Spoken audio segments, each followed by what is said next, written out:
नमस्कार, आदाब।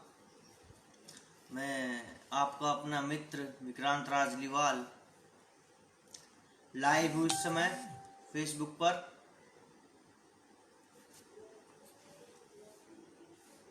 आज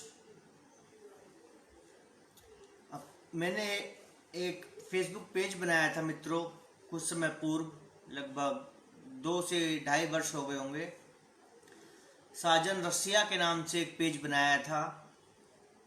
उस पर भोजपुरी और जो गांव देहात की शायरी होती है उस रूप में, उस भाषा में कुछ लिखने का, सुनाने का, गुनगुनाने का एक प्रयास किया था, जिन्हें मैं आपकी अपनी मेरी लिखनी ब्लॉग साइट vikrantRajliwal.com वर्डप्रेस पर प्रकाशित और साहित्यिक YouTube channel poet Vikrant Rajliwal पर अपलोड कर चुका हूँ। उससे पहले कुछ ट्वीट है। जिंदगी एक ख्वाब है, जिंदगी एक ख्वाब है भी फेसबुक पेज बनाया था, जिसको मैंने ब्लॉग साइट और साहित्यिक यूट्यूब चैनल पर साझा किया है उसी समय।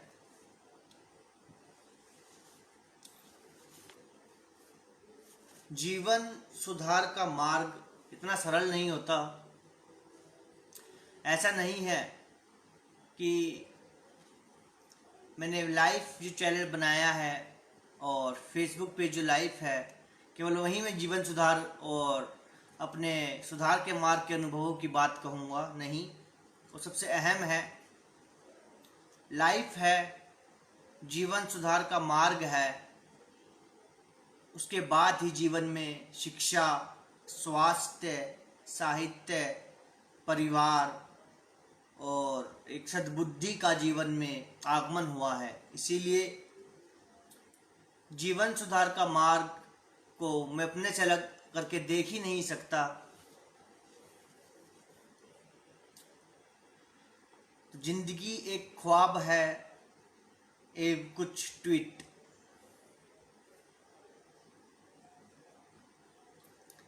कभी देखा है जिंदगी को बेहद हसीन लगती है, जैसे कोई हसीन ख्वाब अधूरा सा कहीं रह गया हो। ये जो जिंदगी है ना, एक कठपुतली है साहब। यहाँ हर एक रिश्ता दूसरे को खींचकर नचा देता है। थोड़ी सी भी ढील छोड़ो तभी कोई खींचकर डोर जिंदगी की काट देता है। क्यों है कि नहीं प्यारे?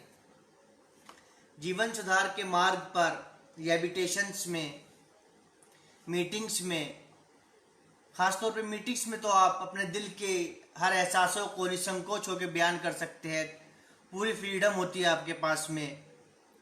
आप जो मर्जी वहाँ पे शेयरिंग कीजिए और उसका समाधान भी आपको मिलेगा। और आपकी शेयरिंग से अन्य जिन्हें भी सीखते हैं और उनकी समस्याओं का समाधान मिल जाता है। तो रिहैबिलिटेशंस में जितने पेशेंट आते हैं ज़्यादातर उनके परिवार वाले, वाइफ, माता पिता या बिजनेस पार्टनर कह सकते हैं, जो परिवार के ही रिलेशन में होते हैं, वह किस हद तक उस शख्स से उसके एहसासों से अनजान होते हैं, उसे समझ नहीं पाते। आपसी अंडरस्टैंडिंग या कम्युनिकेशन जो होता है वो कहीं ना कहीं एक रुक जाता है, बाधा पड़ जाती है और उसके चलते बहुत सी समस्याएं आ जाती है। नशा आ जाता है। हालांकि नशा, विस्की, इससे किसी को कोई समस्या नहीं है समाज में। परिवार के लोग खुद बोतल ला के शख्स को दे सकते हैं कि पी, घर बैठ के पी, परंतु समस्या कहाँ आती है, जब हम आपसी कम्युनिकेशन जो एक होता है उसके अंदर जब बाधा आ जाती है किसी भी कारणवश, चाहे हमारे विचार हो, एहसास हो, तो समस्या उत्पन्न होती है। और जब हालात बेकाबू हो जाते हैं, नुकसान होता है व्यापार में, परिवार में, समाज में, तो शख्स को रिहैबिलिटेशंस, पागल खाना में भर्ती करा दिया जाता है। परंतु जिन भी रिहैबिलिटेशंस में नारकोटिक्स अनोनिमस कार्यक्रम चल रहा है, सक्रिय है, तो वहाँ एक ज्ञान मिल जाता है। परंतु 100 में से केवल 10% ही ऐसे रिहैबिलिटेशंस होंगे जहाँ पे नारकोटिक्स अनोनिमस का कार्यक्रम अपने वास्तविक रूप में सक्रिय है, अन्यथा प्राण भी नहीं बचते, ऐसी हालत हो जाती है। इसीलिए मैं स्वतंत्र रूप से, मुझे कोई व्यक्ति मिलता है, कोई नशे से पीड़ित है, कोई अनजान है, मुलाकात हो गई, तो मैं वहाँ भी सीधे सीधे संदेश देता हूँ जो मैंने सीखा है, जो अनुभव है, उसके माध्यम से, कि उस शख्स को कुछ ज्ञान आए, नशे से दूर होए, सुधार के मार्ग पे चले और नारकोटिक्स अनोनिमस नामक प्रोग्राम की मीटिंग से जुड़ पाए। और मीटिंग नहीं जा पाते तो आपसी समूह, ऐसे व्यक्तियों का समूह बन जाता है जो इस समस्या से दूर रहना चाहते हैं, तो वहाँ भी प्रोग्राम अपना काम कर देता है। बता रहे थे, कभी देखा है जिंदगी को बेहद हसीन लगती है, जैसे कोई हसीन ख्वाब अधूरा सा कहीं रह गया हो। ये जो जिंदगी है ना, एक कठपुतली है साहब, यहाँ हर एक रिश्ता दूसरे को खींच कर नचा देता है। थोड़ी सी भी ढील छोड़ो तभी कोई खींच कर डोर जिंदगी की काट देता है। मैंने आयरन विक्रांत राजलीवाल के नाम से फिटनेस एक्सपर्ट का यूट्यूब चैनल बनाया है, जहाँ मैं अपनी फिटनेस की वीडियोस को अपलोड करता हूँ। पहले मैं स्टेडियम वगैरह में रेसलिंग की प्रैक्टिस भी करता था, दिल्ली में ही, परंतु कुछ समस्या हुई थी कि रिहैबिलिटेशन जाना पड़ा। और फिटनेस का महत्व मुझे बचपन से ही ज्ञात है। और मेरा ऐसा मानना है कि एक आदमी से तात्पर्य यहाँ स्त्री और पुरुष दोनों हो सकते हैं, दोनों ही हैं। आदमी मतलब जीव, कि आदमी का जो जिस्म है वह लोहे के समान मजबूत होना चाहिए और दिल एक शेर की तरह धड़कना चाहिए और मस्तिष्क ऐसा होना चाहिए कि मुस्कुराते हुए, हंसते हुए, ठंडे दिमाग से आप सब फैसले ले सकें, अपनी ताकत का गलत इस्तेमाल ना कर पाएं, क्योंकि उससे शरीर मोम की तरह पिघल जाएगा, गल जाएगा। उस पर अभी कुछ हल्की फुल्की वीडियोस बनाई है, जिससे कोरोना संक्रमण काल में शारीरिक शक्ति का महत्व जो है वह समाज तक पहुंच पाए। और जल्द ही कुछ नए उपकरण लाऊंगा जिसमें हैवी वेट लिफ्टिंग और ये सब उपकरण होंगे। उसके माध्यम द्वारा मैं आपको दिखाऊंगा कि मनुष्य का शरीर वास्तव में कितना कठोर हो सकता है, कितना दर्द सहन कर सकता है। हालांकि बहुत से लोग बोलते हैं क्योंकि ये नई जगह है जहाँ हम रह रहे हैं, तो यह यहाँ सब यही सोचते हैं कि सुधार के मार्ग का यात्री है, रेबिटेशन से आया है, अब पढ़ लिख गया है। उस वक्त तो बच्चा ही था जब आया था, 18-19 साल का था, और अब साहित्य रचना रच रहा है कि यह ऐसी वीडियो क्यों बनाता है खतरनाक, उन्हें खतरनाक लगती है ऐसी वीडियो। तो मैं यही कहता हूँ कि मनुष्य का जो स्वास्थ्य है, स्वास्थ्य शरीर में स्वास्थ्य मस्तिष्क का वास होता है, और व्यसनों से दूर रहते हुए आप तभी सुरक्षित रह पाएंगे। मेरा खुद का ऐसा निजी अनुभव है, मानना है ऐसा, कि आप व्यसन से, असंगत से तभी दूर रह सकते हैं जब आप अपनी उस ऊर्जा को सही दिशा दे सके अध्ययन के जरिए। परंतु केवल अध्ययन ही करेंगे तो भी आप मृत्यु को प्राप्त हो सकते हैं, क्योंकि बिना शारीरिक श्रम के शरीर जर्जर हो जाएगा, अंदरूनी अंग काम करना बंद कर देंगे। उसके लिए कठोर परिश्रम आप करेंगे तो अध्ययन भी कर पाएंगे, स्पोर्ट्स भी कर पाएंगे, पढ़ भी पाएंगे। एक विद्यार्थी जीवन ऐसा ही होना चाहिए। उसको शायद आज भी बहुत यकीन है खुद पर, नहीं तो वो क्या कब का बीच राह से लौट ना गया होता। असर रूह का उसके यकीनन रुमानियत भरा ही होगा, हर अल्फाज भी तो उसके मदहोश से कर देते हैं।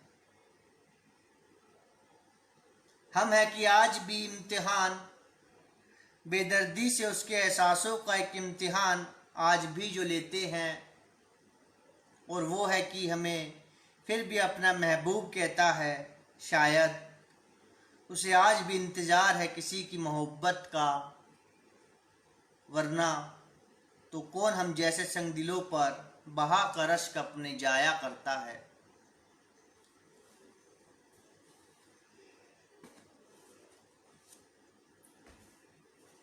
लाइफ चैनल के माध्यम द्वारा मैं आध्यात्मिक और समाज के उस नंगेपन को, जिस पे एक पर्दा पड़ा हुआ है, उसे खींच कर उतार देता हूँ और खुलकर उस पर अपने अनुभवों को आपके साथ साझा करूँगा। बहुत सी वीडियो साझा करी है। चैनल लाइफ इसीलिए बनाया है मैंने।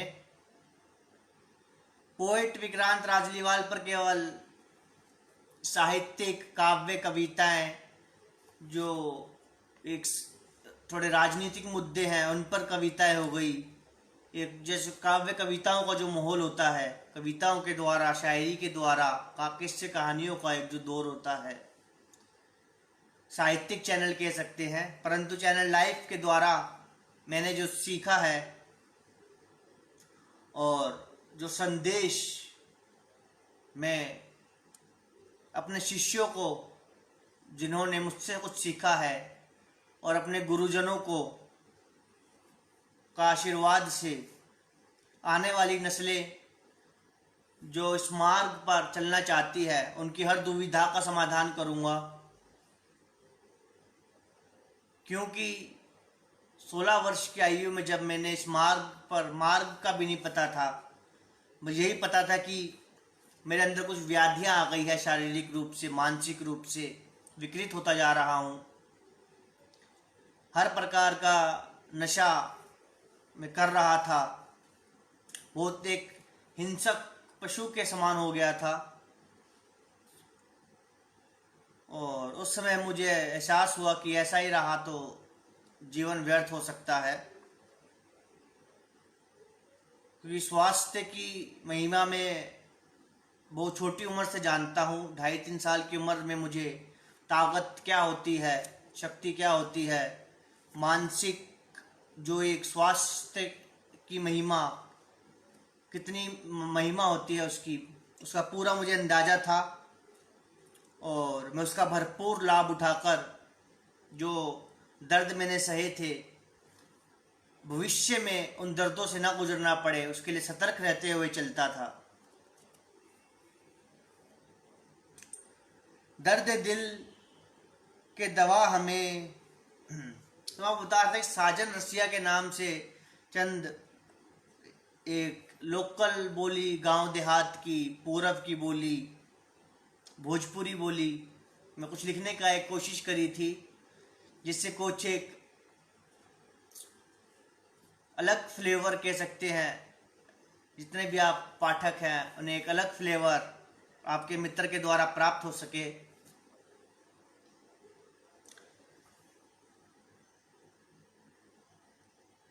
रेबिटेशन सेंटर खोलने की सोच रहा था कि एक सेंटर खोल लिया जाए, परंतु उससे पहले कुछ और अनुभव अभी अर्जित करना है जॉब के माध्यम द्वारा।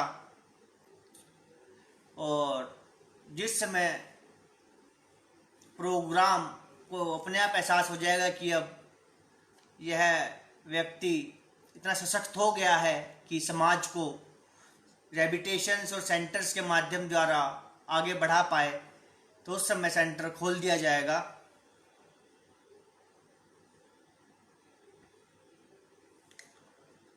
तो साजन रसिया एक प्रयोगात्मक एक प्रयोग था, क्योंकि मैंने कभी ऐसी बोली बोली नहीं थी। लेकिन दिल्ली में रहते हैं तो दिल्ली में ऑल इंडिया की भाषा सुनते हैं, समझते हैं और बोल भी पाते हैं, ऐसी बात नहीं है। तो साजन रसिया से चंद मनोरंजन हो जाए। तेरी शायरी से होकर के फना, सुनिएगा, दांत मत दीजिएगा, कमेंट भी मत कीजिएगा, चाहे फॉलो भी मत कीजिए, सब्सक्राइब भी मत कीजिए, और किताब छपाओ तो बेशक खरीदिएगा भी नहीं, क्योंकि पहली पुस्तक भी मैंने निःशुल्क वितरण करी थी। मैं केवल लिखना चाहता हूँ, काव्य पाठ करना चाहता हूँ, पढ़ना चाहता हूँ। और जिस समय प्रथम पुस्तक में प्रकाशित करवा रहा था, तो हमारे पब्लिशर श्री आशीष गुप्ता जी ने बहुत समीप से मुझको समझाया कि इंटरनेट पर आओ, उस पर लिखो, इतनी महिमा होती है। तो उस वक्त भी मुझे अंदाज़ा नहीं था कि क्या कह रहे हैं, 2016 की बात है। परंतु इंटरनेट पर आया तो अच्छा लगा। एक विस्तृत संसार होता है और फिर किसी पुस्तक की भी आवश्यकता नहीं रहती।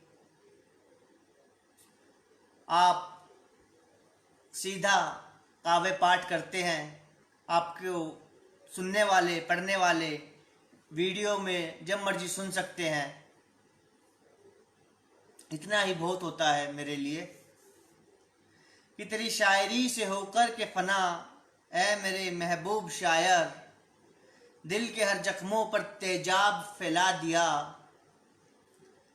जख्म ए दिल के जख्मों को कुरेद कुरेद कर तमाम, ए दीवाने, अब हमने नासूर बना दिया।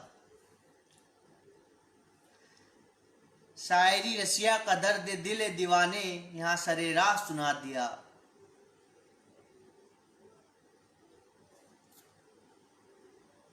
ये एहसास दिल है दीवाने, तड़प सांसों की बेताबियां से भरे, तन्हा मजबूर से तड़पते जो लम्हे, नासूर हर जख्मों की हकीकत दिल, नासूर होते हर जख्मों की हकीकत दिल, मजबूर है करने को कोई बगावत खूनी, खुद से मजबूर जो लम्हे, खुद से मजबूर जो लम्हे।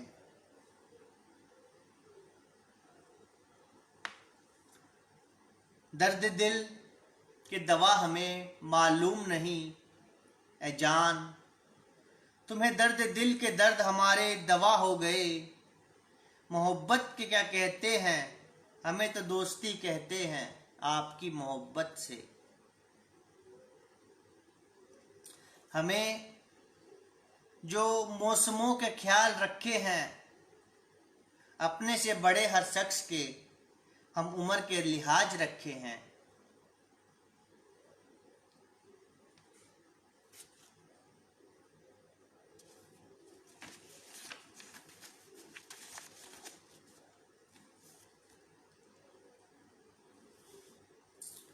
उन्हें ये कहते हैं कि उन्हें हमसे कत्ल कर दिया, उन्हें ये कहते हैं कि उन्हें हमसे कत्ल कर दिए।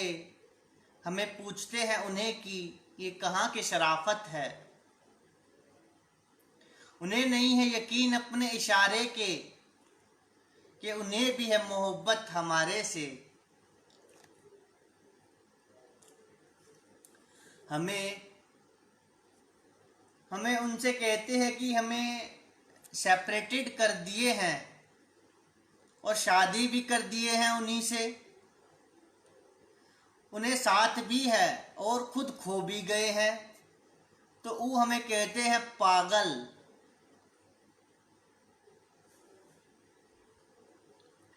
हमें इस दुनिया के हैं ये सब जानते हैं, वो किस दुनिया में है ये कौन जानते हैं।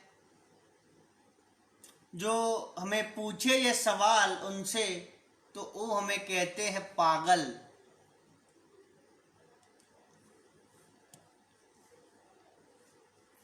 जो हमें किसी रोज मर जाएं कि हमारी धड़कती धड़कने धड़कते हुए खुद ही रुक जाएं, तो हमें फिर भी यहाँ आ जाएंगे लेकर के तड़पते हाथों से बेजान दिल, हमें इंटरनेट से जो जुड़ जाएंगे।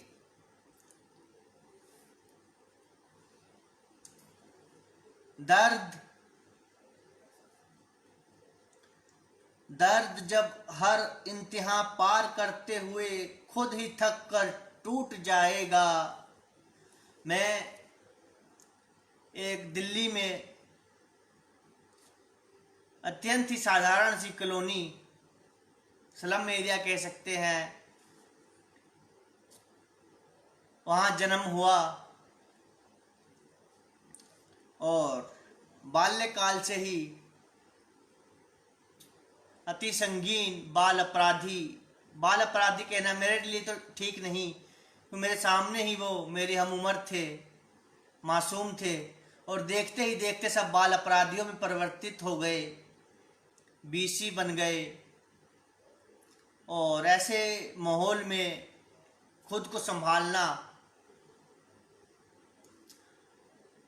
अपने संस्कारों को संभालना और उस दिशा में ना बढ़ने का पुरजोर प्रयत्न करना, इन सब माहौल से गुजरते हुए 16 वर्ष की आयु में जब सब सीमाएं पार हो गई, तो मैंने अपने पिताजी से साझा किया कि ऐसे मैं संगत में हूँ और धूम्रपान मैंने प्रारंभ किया है। पता नहीं क्या है धूम्रपान है, हालांकि मुझे पता था कि हर प्रकार का नशा मैंने किया है और बहुत शातिर अपराधियों के बीच में किया है, परंतु मैं उन जैसा नहीं बनना चाहता था, उनसे अलग था, क्योंकि मैं स्वास्थ्य की महिमा को समझता था, स्पोर्ट्स करना चाहता था। तो जीवन में बहुत समस्या उत्पन्न हुई, तांत्रिक गतिविधियां से गुजरा। हकीम और फिर हॉस्पिटल, दिल्ली का जो माना हुआ हॉस्पिटल है, पंत हॉस्पिटल, जहाँ इसी चीज़ का इलाज होता है, कई साल तक बहुत हैवी एमजी की गोलियों को मैंने खाया है। फिर बात आती है रिहैबिलिटेशन की। 2004-3 में 3 के अंदर हमारे गुरुजी बताते हैं कि 3 के अंदर मैं आया था और तीन महीने तक मिलने नहीं देते घर वालों से। तब पिताजी आए थे और बोल रहे थे कि चलो अब घर चलते हैं, परंतु मैं समझ गया था, क्योंकि मैं 16 वर्ष की आयु में मैंने खुद साझा किया था, वर्ष 2000 में 15 वर्ष का था उस समय, कि मैं जानता था कि कितना हानिकारक हो सकता है, और यहाँ रुककर जो प्रोग्राम में देख रहा था नारकोटिक्स एनोनिमस का, जिस गति से दिन ब दिन सक्रिय पे सक्रिय और सक्रिय, बहुत अपने कहते हैं कि सुपर फास्ट गति को ही पार करते हुए चल रहा था, तो मैंने मना कर दिया। मैंने कहा अभी नहीं जाऊंगा मैं कहा सीना चौड़ा कर आऊँगा, डिस्चार्ज लेकर आऊँगा, प्रोग्राम पूरा सीख कर अप्लाई कर जीवन में तब आऊँगा। यकीन मानिएगा, बड़े बड़े महारथियों के पसीने छूट जाते हैं, ऐसी स्थिति हो जाती है कि लोहे के गेट अपने हाथों से मोड़ देते हैं भागने के लिए। ऐसी उनकी हालत हो जाती है, क्योंकि जिन्हें स्वास्थ्य की महिमा नहीं पता, जो नहीं समझ पाते कि जीवन में अगर असंगत से आप दूर हो पाते हैं और सुसंगत से जुड़ पाते हैं, शिक्षा से जुड़ पाते हैं, तो जीवन में आप कहाँ से कहाँ पहुँच सकते हैं। और यदि आप स्वास्थ्य के प्रति जागरूक हैं तो शारीरिक स्पोर्ट्स के जरिए भी आप देश का नाम रोशन कर सकते हैं। इतनी क्षमता होती है बालकों में। ऐसे दर्दों का मैंने सामना किया है, और रिहैबिलिटेशन में एक समस्या ये थी, वहाँ अधिकांश जो बच्चे थे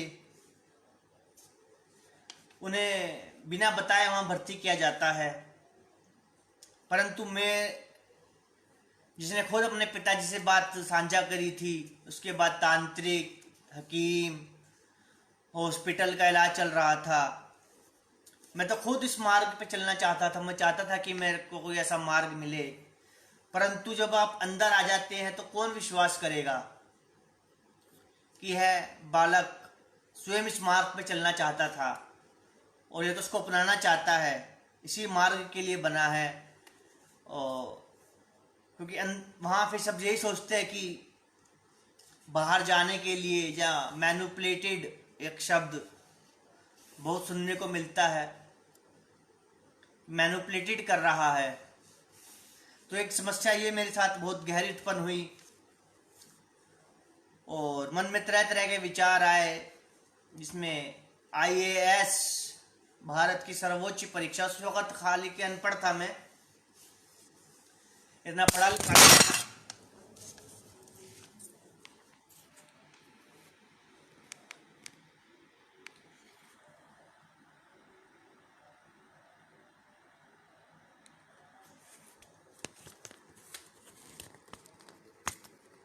क्षमा चाहूँगा। हालांकि उस समय इतना पढ़ा लिखा नहीं था, 10th पास था, और दिल्ली के स्टेडियम में रेसलिंग की प्रैक्टिस कर रहा था, परंतु कुछ समस्या हो गई थी कि जाना पड़ा वहाँ पे।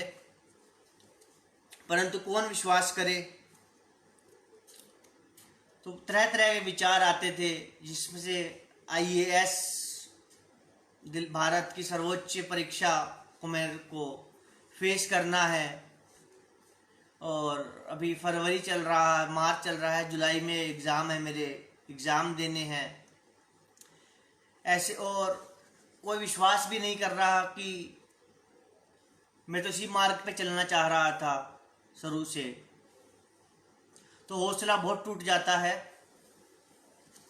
इन सब परेशानी से जूझते हुए आगे बढ़े,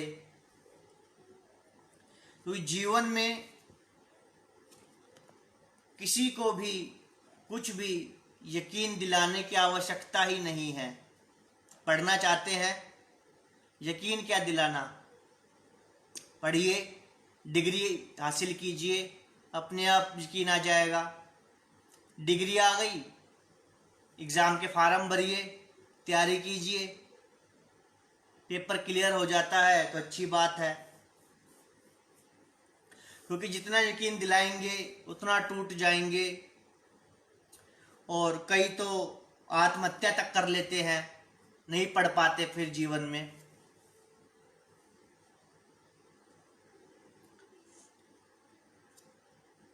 तो मैं ने जब रिहैबिलिटेशन से बाहर आया तो कई वर्ष मेरे ऐसे ही व्यर्थ हुए।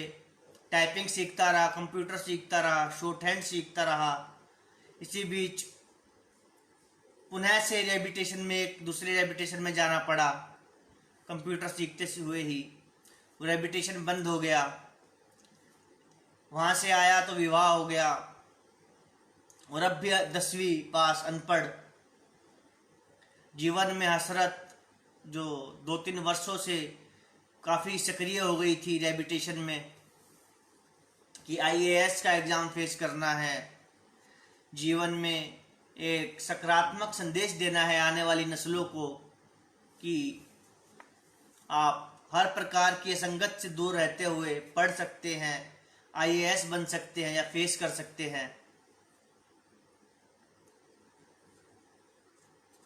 इन सब समस्याओं से जूझते हुए आफ्टर मैरिज शिक्षा जीवन में आई। 12th, फिर स्नातक हुए, फिर दिल्ली में ही कोचिंग हब है एशिया का सबसे बड़ा, जो मुखर्जी नगर, वहाँ से कोचिंग के ली। और जिस दौरान आईएएस यूपीएससी की कोचिंग ले रहा था और अलग अलग बहुत सी कोचिंग ली मैंने सब्जेक्ट वाइज, तो साहित्य का जो एक कंपटीशन साहित्य होता है उसे पढ़ने का अवसर मिला बहुत समीप से। 24 में से मैं केवल सोते वक्त ही सोता था, बाकी सारा समय मैं पढ़ता ही रहता था,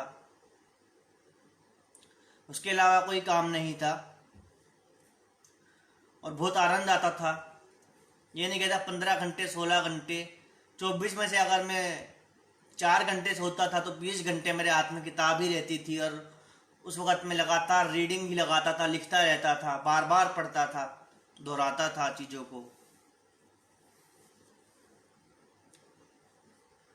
तो साहित्य जो एक भाषा होती है उसका काफ़ी आनंद आया और वहीं से जीवन में साहित्य का संचार हुआ।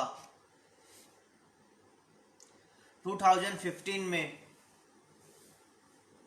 कुछ काव्य की पंक्तियां लिखी और उसके बाद कुछ ही दिनों में अपने जीवन के बहुत से दर्दों को उतार दिया और एक पुस्तक का रूप दे दिया उन्हें। एहसास पुस्तक से निःशुल्क वितरण किया है, परंतु इंटरनेट एक अच्छा माध्यम है। अगर उस वक्त पता होता तो शायद मैं पुस्तक नहीं छपवाता, डायरेक्ट इंटरनेट पर उसको अपलोड करता, जिससे अधिक से अधिक व्यक्तियों तक जो ज्ञानी जन हैं, क्योंकि बहुत से संवेदनशील विषय है जैसे कन्या भ्रूण हत्या, उड़ान, मासूम परिंदे के द्वारा मैंने एक बच्चे की स्थिति को दर्शाया है। जब मैं पढ़ता हूँ तो साथ के साथ व्याख्या भी करता हूँ उस वक्त कि एक बच्चे की क्या स्थिति होती है जब उसे आप रिहैबिलिटेशन से कैद में डालना पड़ता है, उस पर विश्वास नहीं कर पाते, प्राण भी छूट जाते हैं कई बार। राजनीति, धर्म, मजदूरों पर लिखा है, व्यसन, एक शराबी के मनोभावों को लिखा है,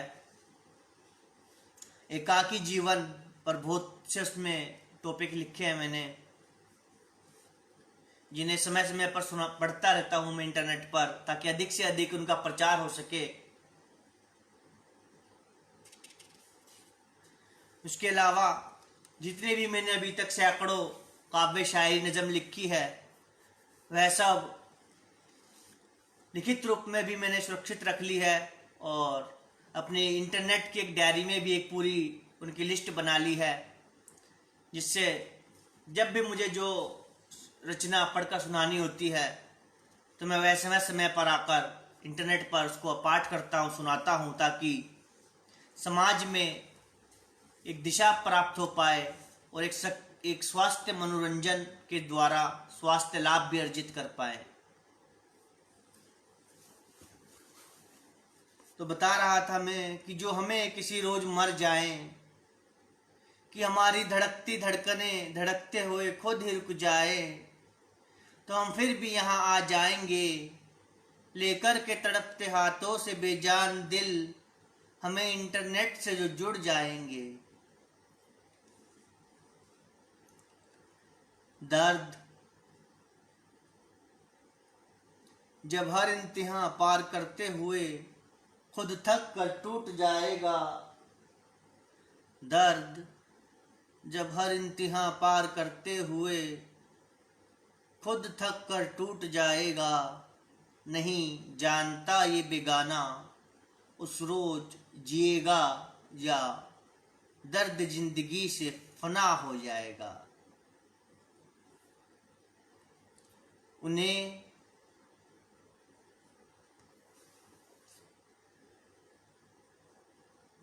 बदनाम होते जो हमें आपसे तो अच्छा होते रुसवा किए जो किसी गैर ने तो हमें बदनाम कर दिए।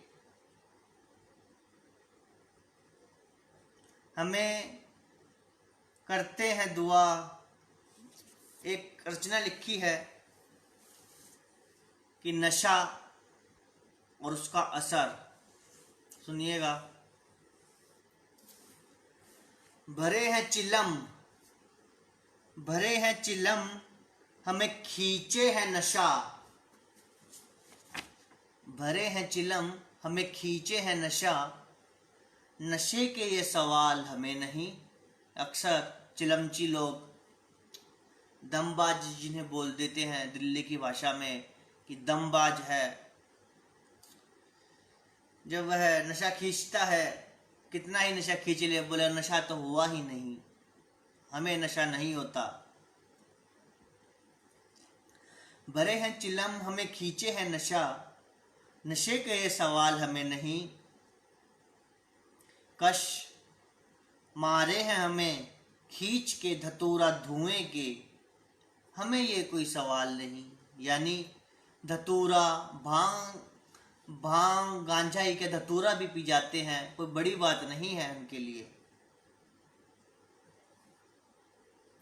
रोके हैं सरूर हमें सांसे के जरूर, मगर नशे का ये कोई बात नहीं। यानी कितना ही वो धतूरा और ये सब पी ले, उनके लिए नशे की कोई बात नहीं है। इतना उनको अपने ऊपर गरूर एक होता है। छोड़े हैं कि नहीं छोड़े हमें धुआं, वक्त देखे हैं असर धुएं के, धुआं सांसे के भीतर जो हमें नहीं। यानी जो धुआं उन्होंने छोड़ा और नहीं छोड़ा, उसका असर वक्त ने देखा है। जो धुआं अब उनकी सांसों में नहीं है, उनके मस्तिष्क में है। और ये नहीं है कि आज आपने चिलम या कुछ पीना छोड़ दिया आप स्वस्थ हो गए।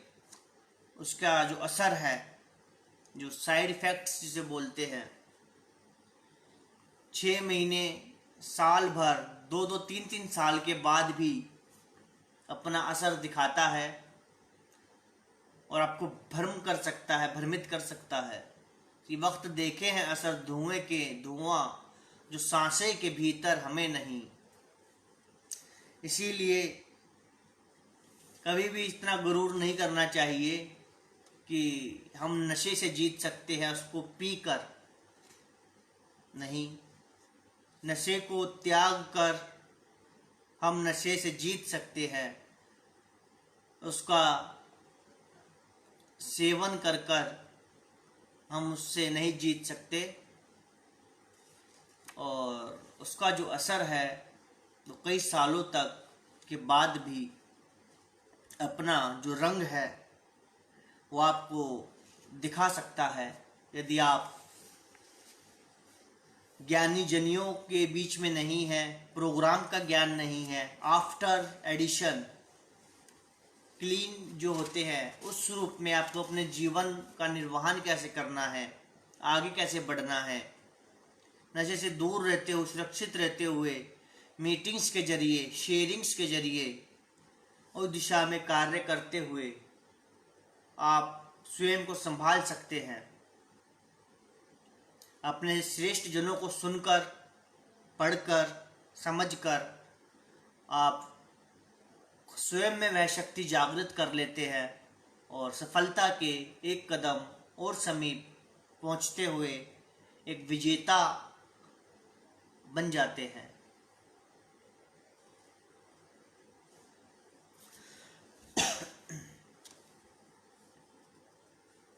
दिल से दिल मिल जाते हैं कैसे, ये हकीकत नहीं तो अफसाने से।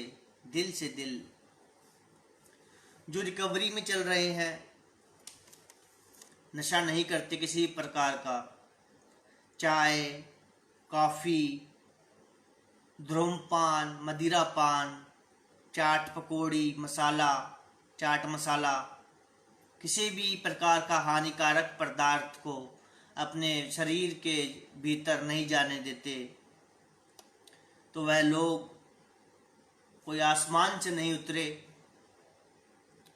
हमारे जैसे ही हैं। बस उनको पता चल गया है कि पहला कश और पहला पैक ही जानलेवा होता है। जिस प्रकार से रेलगाड़ी होती है, उसका पहला पहिया ऊपर से जाता है तो काम वहीं हो जाता है, बाकी पहिए तो नाम मात्र के लिए वैसे ही गुजर जाते हैं। उसी प्रकार जब आप पहला कश मारते हैं या पहला पैक लगाते हैं तो काम वहीं हो जाता है।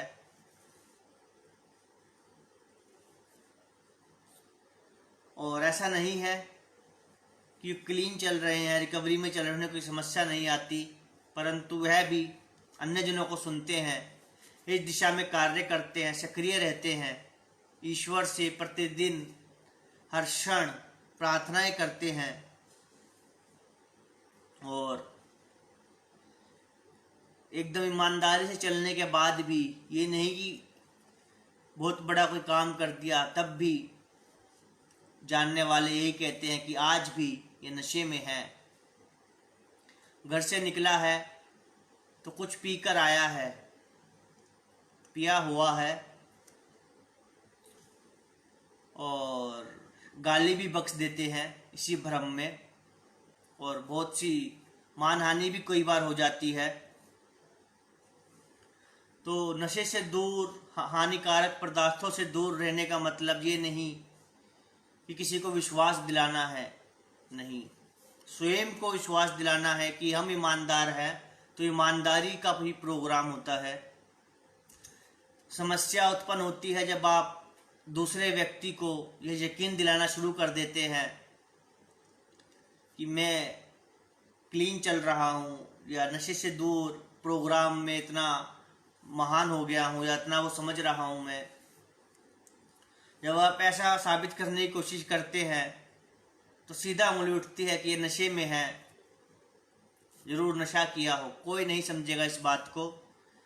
इसे केवल आपके जैसा व्यक्ति जो सुधार के मार्ग पे चल रहा है, जिसने संघर्ष किया है, मीटिंग्स में या समूह है, और ये समूह कहीं भी बन सकता है, फेसबुक पर, परिवार में, आस पड़ोस में, जहाँ सब ऐसे व्यक्ति होते हैं जो सुधार के मार्ग पर चलते हुए समाज में एक सही सकारात्मक दिशा उत्पन्न करने का प्रयास करते हुए विकास, पूर्ण विकास एक लक्ष्य होता है, उसे प्राप्त करना चाहते हैं।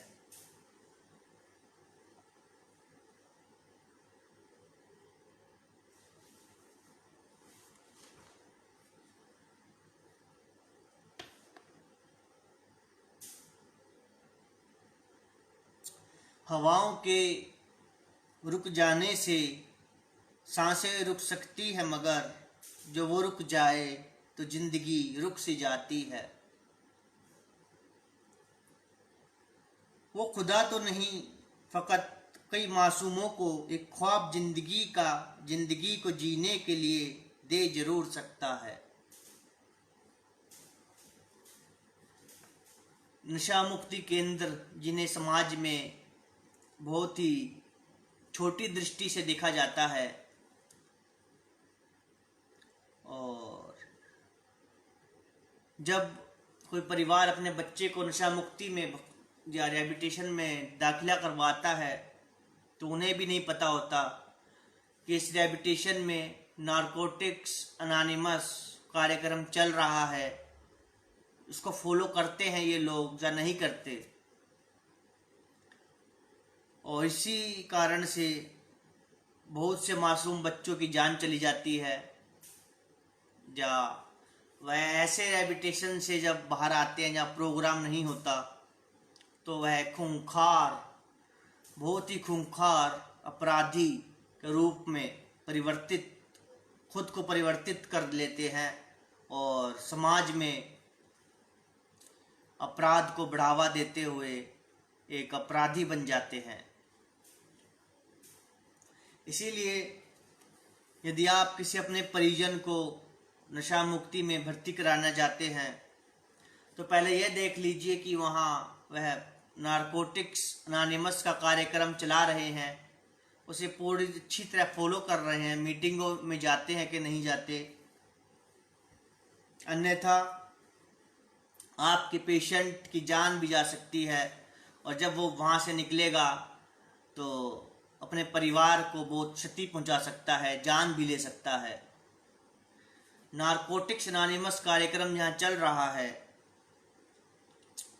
वहाँ भी अगर ऐसी स्थिति हो जाती है कई बार कि अगर पेशेंट को प्रोग्राम के बीच में ले जाया जाए तो वह भी अत्यंत खूंखार होता है और अपने परिवार को पूरी क्षति पहुंचा सकता है।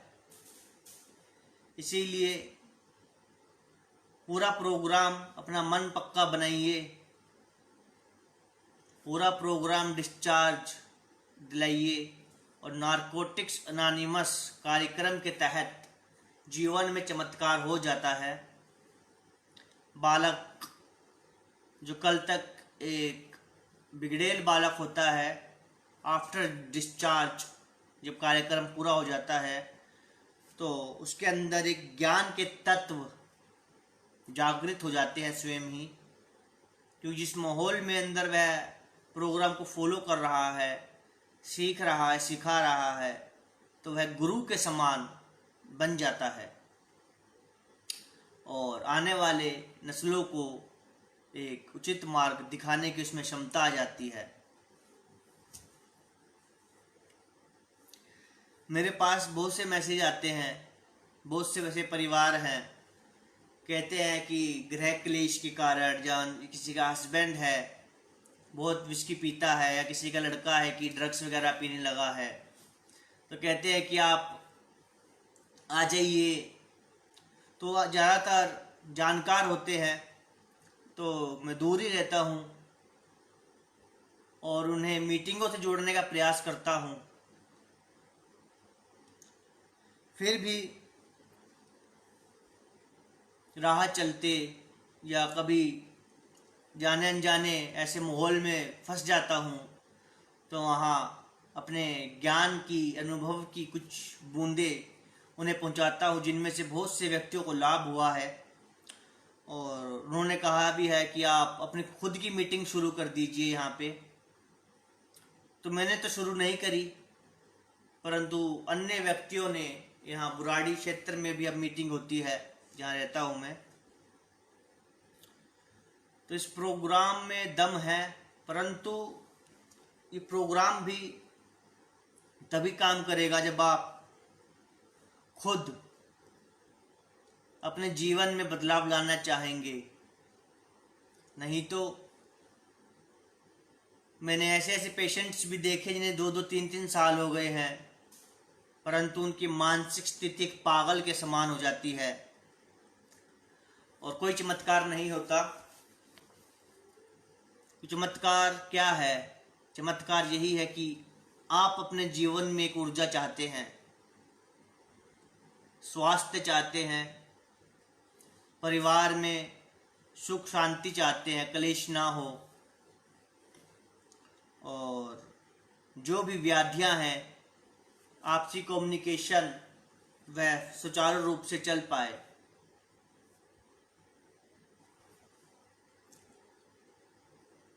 वो नहीं उसका रूहानी कोई एक एहसास बोलता है, उसका दिलों को जीत लेने का एक हुनर कोई दिलकश बोलता है।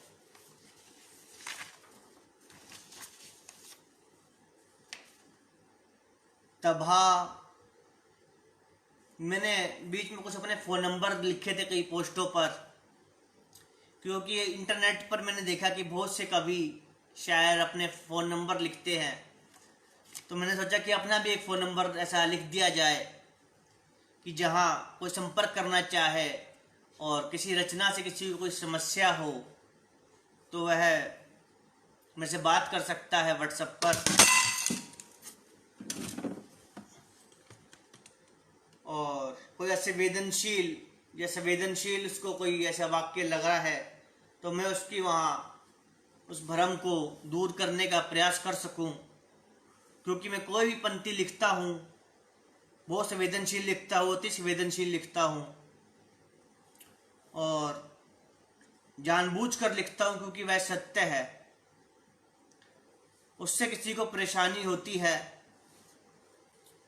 तो इसका मतलब उसके अंदर अभी अंतरात्मा उसकी जीवित है और वह समझता है उस विषय को।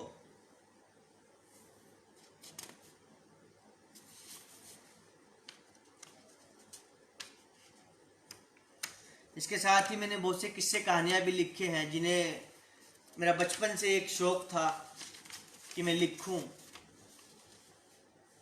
मैंने न जाने कितने हजारों सैकड़ों शेर हवा में कहे और उड़ा दिए, न जाने कितनी दास्तानें हवा में कही और उड़ा दी बहुत छोटी उम्र में।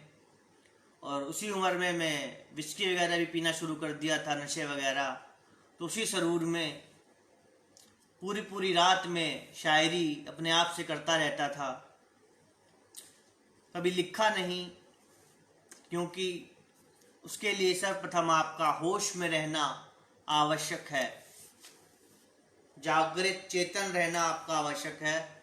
आप चेतन रहेंगे, किसी प्रकार का कोई हानिकारक पदार्थ अपने भीतर नहीं जाने देंगे, तो आप में वो क्षमता आ जाती है कि पूरे संसार के समक्ष खड़े होकर आप अपने मन भावों को दृढ़ता पूर्वक उनका प्रचार प्रसार कर पाते हैं।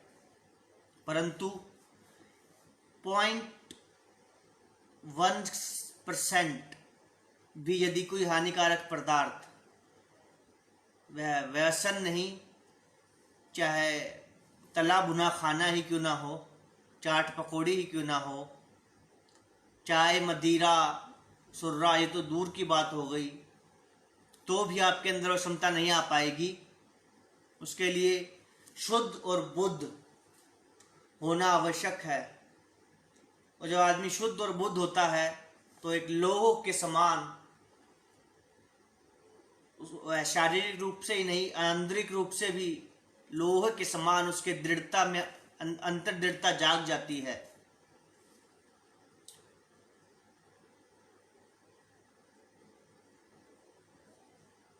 इसीलिए मैं कभी भी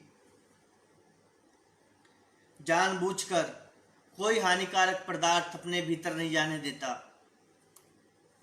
इसके अपितु मेरी कोशिश रहती है कि ऐसा खाद्य पदार्थ खाऊं जिससे शरीर में एक पवित्र सकारात्मक ऊर्जा जागृत रहे और मैं समाज की मुख्य धारा में बाहर जाकर या इंटरनेट पर एकदम चेतन रूप में सब कार्यों को अंजाम दे सकूं जो मैंने सीखा, जब जो मैं सीखना चाहता हूं।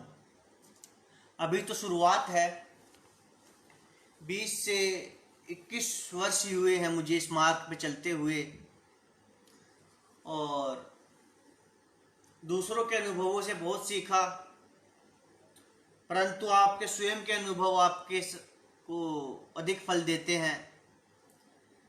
इसी कारणवश बहुत बार गिरा नीचे, परंतु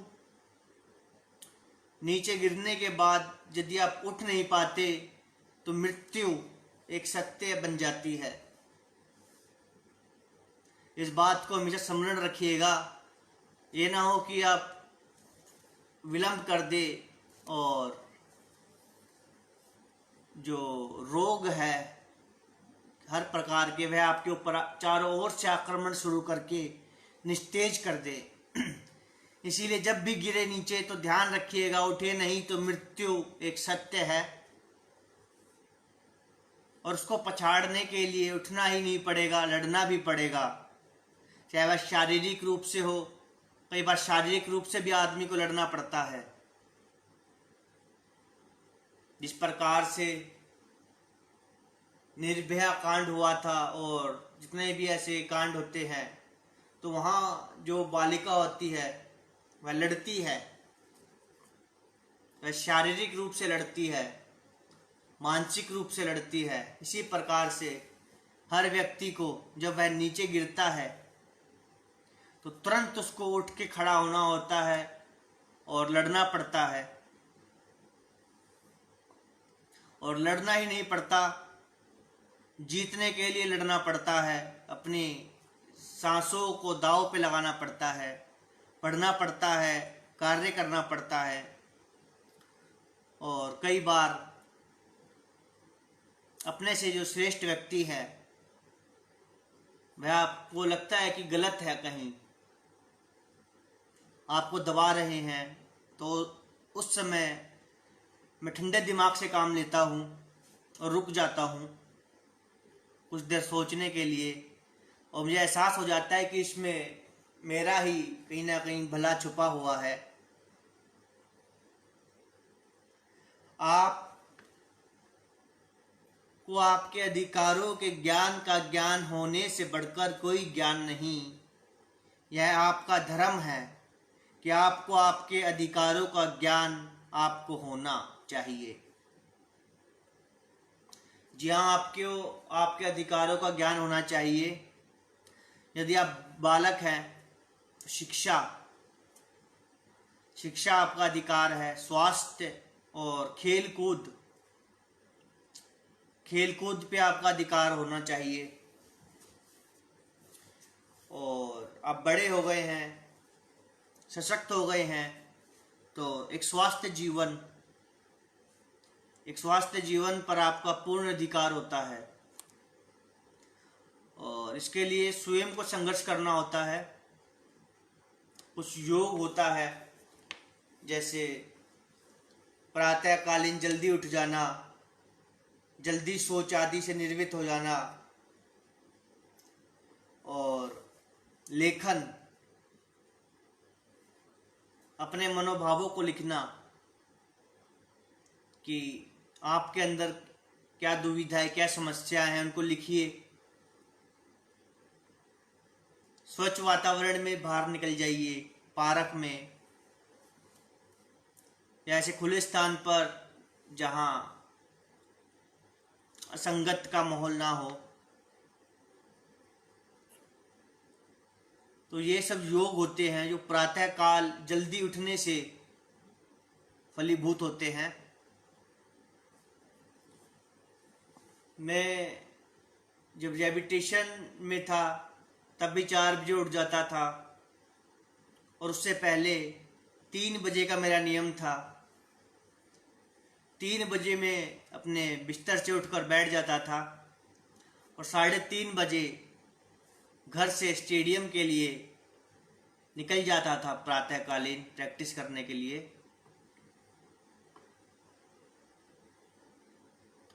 लेकिन जीवन में यदि आप विलम्ब होते हैं, तो मैंने यही सीखा है, कभी आप विलम्ब हो गए तो उसके पीछे जरूर कोई कारण होता है। शायद ईश्वर ने कोई और बड़ा मकसद, कोई और बड़ा युद्ध, कोई आप छोटा युद्ध, कोई युद्ध नहीं लड़ पाए तो हिम्मत नहीं हारनी चाहिए। क्या पता उससे कोई बड़ा युद्ध आपका इंतजार कर रहा हो, जिसको आपको लड़ना है और विजयी होना है, क्योंकि उसकी कीर्ति और उसके परिणाम और अधिक व्यापक होते हैं।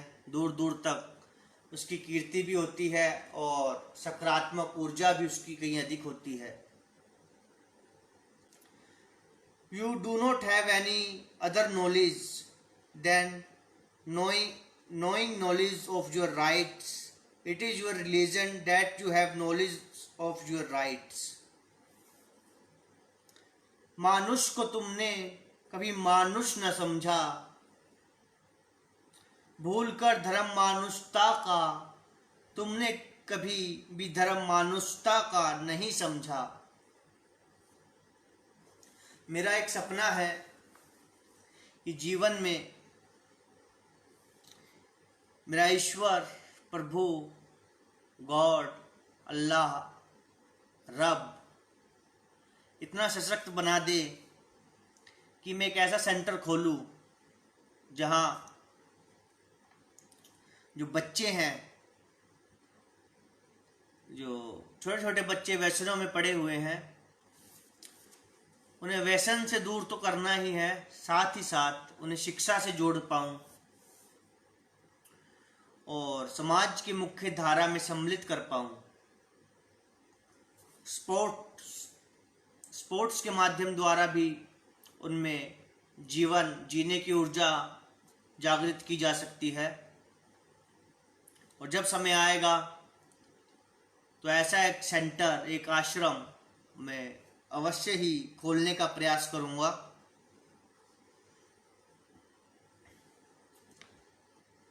जब मनुष्य स्वयं के धर्म या संप्रदाय के रिवाजों और कुप्रथाओं के विरुद्ध आवाज उठाने से भयभीत हो जाते हैं, तब मनुष्य दूसरों के धर्म एवं संप्रदाय पर कलंक लगाने लगते हैं और स्वयं की कमियों नजरअंदाज कर अपने धर्म की कुप्रथाओं को ईश्वर का आदेश एवं अन्य धर्म के धर्म रिवाजों को कि यह क्या बकवास है, what the hell is this, कहने लगते हैं। इसीलिए सब धर्मों को आदर करना चाहिए। मेरा धर्म सुधार के मार्ग का धर्म है। मेरा रिलीजन है नशा मुक्ति, बाल विकास, बाल सुधार, बाल शिक्षा और समाज में सामाजिक कार्यों को करना, चाहे वह जमीनी स्तर पे हो, इंटरनेट के माध्यम द्वारा हो, पुस्तकों के माध्यम द्वारा हो, या ब्लॉग्स के माध्यम द्वारा हो, या सेंटर या हैबिटेशंस के माध्यम द्वारा हो। अपना धर्म जानना बहुत आवश्यक होता है।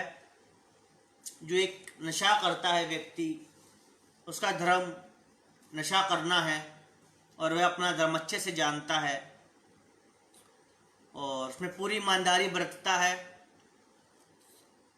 परंतु जब उसको एहसास होता है कि वह शारीरिक और मानसिक रूप से जर्जर होता जा रहा है, तो उसका धर्म बदल जाता है और सुधार के मार्ग का जो एक नियम है उसको अपनाना ही होता है। यदि एक लंबी आयु जीनी है, थोड़ी हिम्मत दिखाने वाली बात होती है, तो अपने धर्म को अपनाने वाली बात होती है। एक धर्म तो हमें जन्म से मिलता ही है, दूसरा धर्म होता है जिसे हम खुद चुनते हैं। जैसे मैंने चुना है कि सुधार का मार्ग मेरा धर्म है। और जहाँ भी मुझे कोई बालक, क्योंकि मैं एक बालक ही था जब मैंने अपने पिताजी से साझा करी थी कि मैं व्यसन करता हूँ, असंगत में हूँ और काफ़ी शारीरिक और मानसिक रूप से मैं जर्जर होता जा रहा हूँ।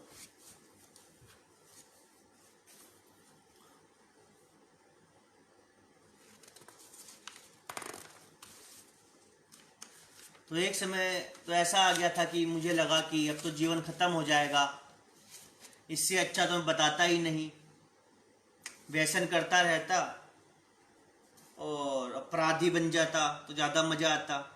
अपराध करता, अपराधी प्रवृत्ति को जागृत कर देता और एक खूंखार अपराधी बनकर समाज की हानि करता, तो मैं अधिक सुकून और खुश रह पाता अपने जीवन में।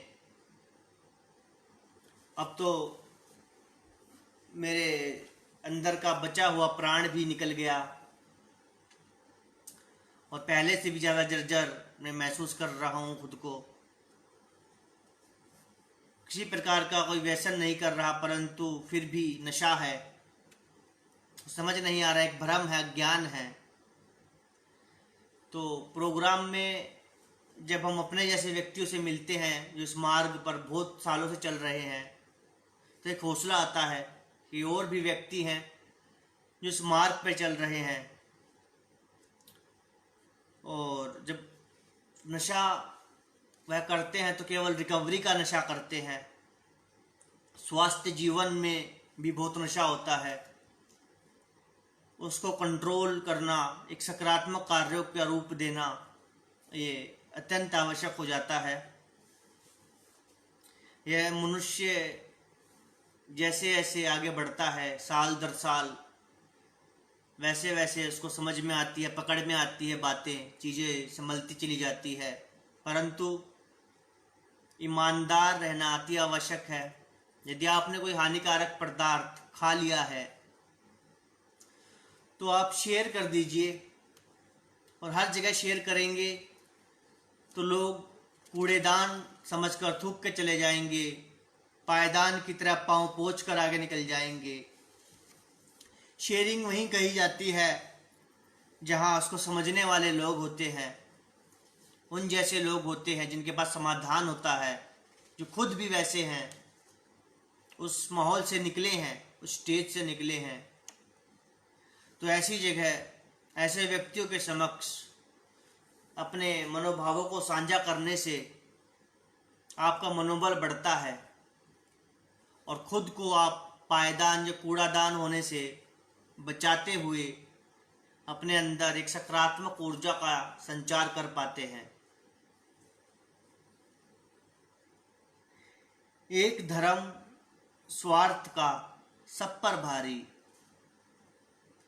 एक धर्म स्वार्थ का सब पर भारी, स्वार्थ स्वार्थ से निखरे साथ साथ जितने भी जो साथ स्वार्थी। कर हत्या विश्वास की है चूर, घमंड से धर्म सत्य का त्याग। क्रूर जितने भी जो स्वार्थी, क्रूर जितने भी जो स्वार्थी।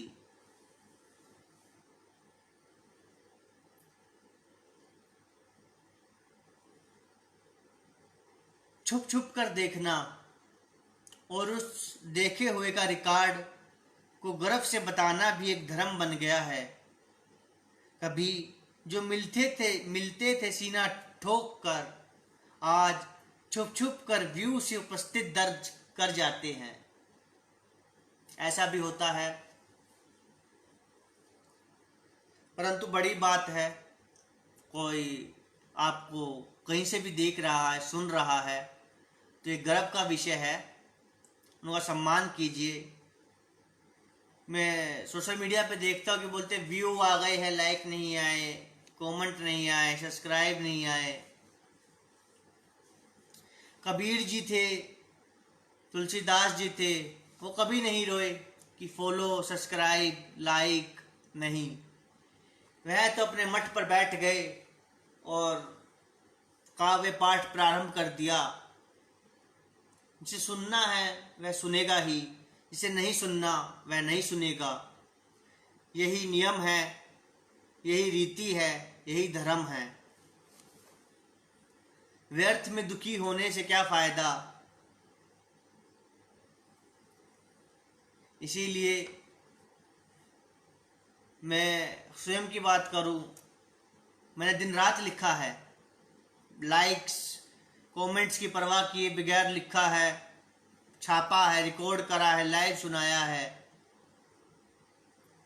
क्योंकि मुझे उसमें आत्मसंतुष्टि मिलती है कि मैं अपना कार्य कर रहा हूं। देर सवेर जिनके लिए वह रचना जीवन में उपयोगी है, वह उसको सुन लेंगे, और जीवन में यदि उनके कुछ परिवर्तन आ जाता है, कुछ आत्म शांति आ जाती है, तो यह उनके लिए एक वरदान हो जाएगा, और मेरा लिखना और रिकॉर्ड करना कुछ सार्थक हो जाएगा।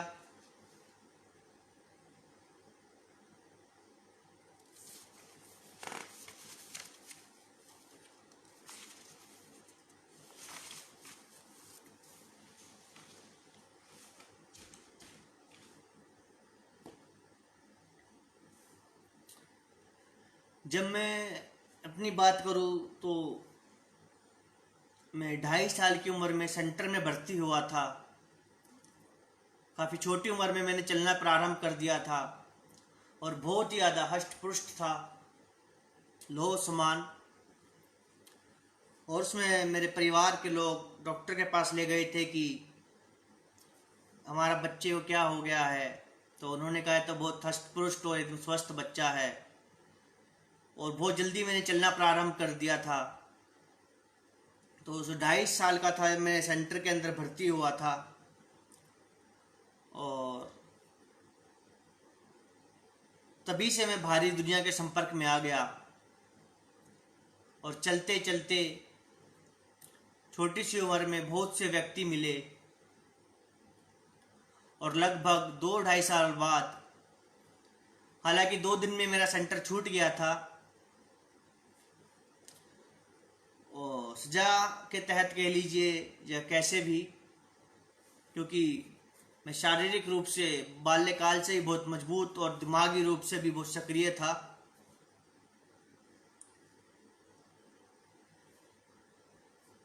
बढ़ते गए जीवन में आगे, फिर नर्सरी केजी के कई साल 2-3 साल बाद नर्सरी केजी में भी दाखिला मिला। शिक्षा, तो वहाँ भी मैंने जब एंट्री करी तो उस वक्त मैं बहुत बलशाली हो चुका था कि सेंटर से निकलकर मैंने लगातार दौड़ लगाई थी समाज में, गलियों में, बाहर बहुत से माहौल देखे, कुकर्म होते हुए देखे, जिन्हें कोई शर्म नहीं होती। सरेआम बच्चों का शोषण होते देखा बीच सड़क पर, छोटी सी आयु में, नर्सरी के जी में जाने से पहले ही। तो मेरा मन में एक कुंठा बचपन से ही थी कि यह सब ठीक नहीं है माहौल, और आने वाले समय में वही बच्चे बाल अपराधी के रूप में समाज के अंदर अपनी उपस्थिति दर्ज करवा चुके हैं। और जिस समय मैं स्कूल के अंदर गया तो मुझे लगा यह सेंटर है, और लेकिन वहाँ देखा एक अलग माहौल था, पब्लिक स्कूल था। शिक्षा, पुस्तक को देखते ही मैं समझ गया कि हाँ, ये वो चीज़ है जिसके लिए मैं यहाँ पर आया हूँ। और इस पुस्तक के माध्यम द्वारा ही मैं जीवन में कुछ कर सकता हूँ। और मैंने निसंकोच होकर पुस्तक के साथ, पुस्तक में लिखी बातों को मैंने पढ़ना प्रारंभ कर दिया। और बच्चे लड़ाई झगड़ा, खेल कूद, हो हल्ला करते रहते थे, परंतु मेरी समझ में तभी आ गया था पुस्तक को देखते कि हाँ, इसीलिए आया हूँ मैं यहाँ पर। इसलिए ये जानना अत्यंत आवश्यक होता है कि आप जहाँ गए हैं, क्यों गए हैं, क्या कारण है, और जिस कारण से गए हैं उसका भरपूर लाभ आपको मिल पाए, उसकी महिमा क्या है, वो भी बहुत आवश्यक है। उसका लाभ लेना, समय की बर्बादी ना हो। तो ईश्वर की कृपा रही कि मेरे को तभी समझ में आया कि ये किताब है और यहाँ सब पढ़ने के लिए ऐसे आए हैं, और यही कारण है जिससे हम समाज में परिवर्तन कर सकते हैं। परंतु वहाँ भी जो कुक्रम पहले 2.5-3 साल, 3.5 साल की ओर मैंने देखे, वह भी मेरे पीछे पीछे वहाँ तक आए और मेरी पढ़ाई में बाधा आ गई। जो बालक पहले ही दिन जान गया था कि शिक्षा का महत्व और उस दिशा पे चल पड़ा था, वह पढ़ ही नहीं पाया और जैसे जैसे बड़ा हुआ अनेकों प्रकार के कुकर्म देखता चला गया, अपराध देखता चला गया। उनके अपराध को एक मजाक समझना, एक हंसी ठिठोली का विषय समझना, यह भी मुझे कहीं ना कहीं परेशान कर रहा था। इसी कारणवश 7 से 8 वर्ष की आयु में जीवन में नशा आ गया और जैसे जैसे उम्र बढ़ी 15 से 16 वर्ष तक आते आते हर प्रकार का नशा मैं करने लग गया था। और मैंने कभी घर से कोई पैसा नहीं लिया था, परंतु जब नशा करने लगा तो एक मांगने की जो गंदी आदत होती है मनुष्य में, उसका विस्तार होना प्रारंभ हो जाता है। और जब आप मांगना शुरू कर देते हैं तो आप कमाने के लायक नहीं रहते, कुछ सीखने के लायक नहीं रह पाते। तो नशा के कारण मैंने पैसे मांगने शुरू कर दिए घर में और स्थिति बहुत ही गंभीर हो गई। हालांकि किसी को नहीं पता था, सब समझते थे नॉर्मल है, वर्जिश करता है, हष्ट-पुष्ट है, तगड़ा है और एक अच्छी जिंदगी जी रहा है। परंतु मुझे पता था कि अंदर वो अग्नि जिसे बोलते हैं जीवन की अग्नि, जिसे मैं बहुत छोटी उम्र से जिसको मैं मेरे अंदर जल पड़ी थी, जिसकी महिमा मुझे नशा करने के दौरान पता चली कि वो अग्नि अब नहीं है अंदर, वो जीवन ऊर्जा नहीं है। और वर्ष 2000 में लगभग बिस्तर पकड़ लिया था मैंने। तो हिम्मत करके मैं अपने पिताजी के पास गया और उनसे बोला कि मेरी तबीयत खराब है, ये डॉक्टर के पास ले चलिए आप। तो पिताजी बोले चलो चलते हैं, डॉक्टर के पास चलते हैं, क्या हो गया, बुखार है? मैंने कहा हाँ। तो रास्ते में जा रहे थे तो मैंने उनको कहा कि ऐसे ऐसे मैं तो नशा करने, सिगरेट पीता हूँ, किसी ने पिला दी, पता नहीं क्या चीज़ थी, और ऐसे काफ़ी समय से पी रहा हूँ मैं और अब अच्छा नहीं लग रहा कुछ अंदर। तो पिताजी क्रोधित हो गए और झुंझला उठे और उन्होंने कहा डॉक्टर को बताना। तो यहाँ मैं कहना चाहूँगा,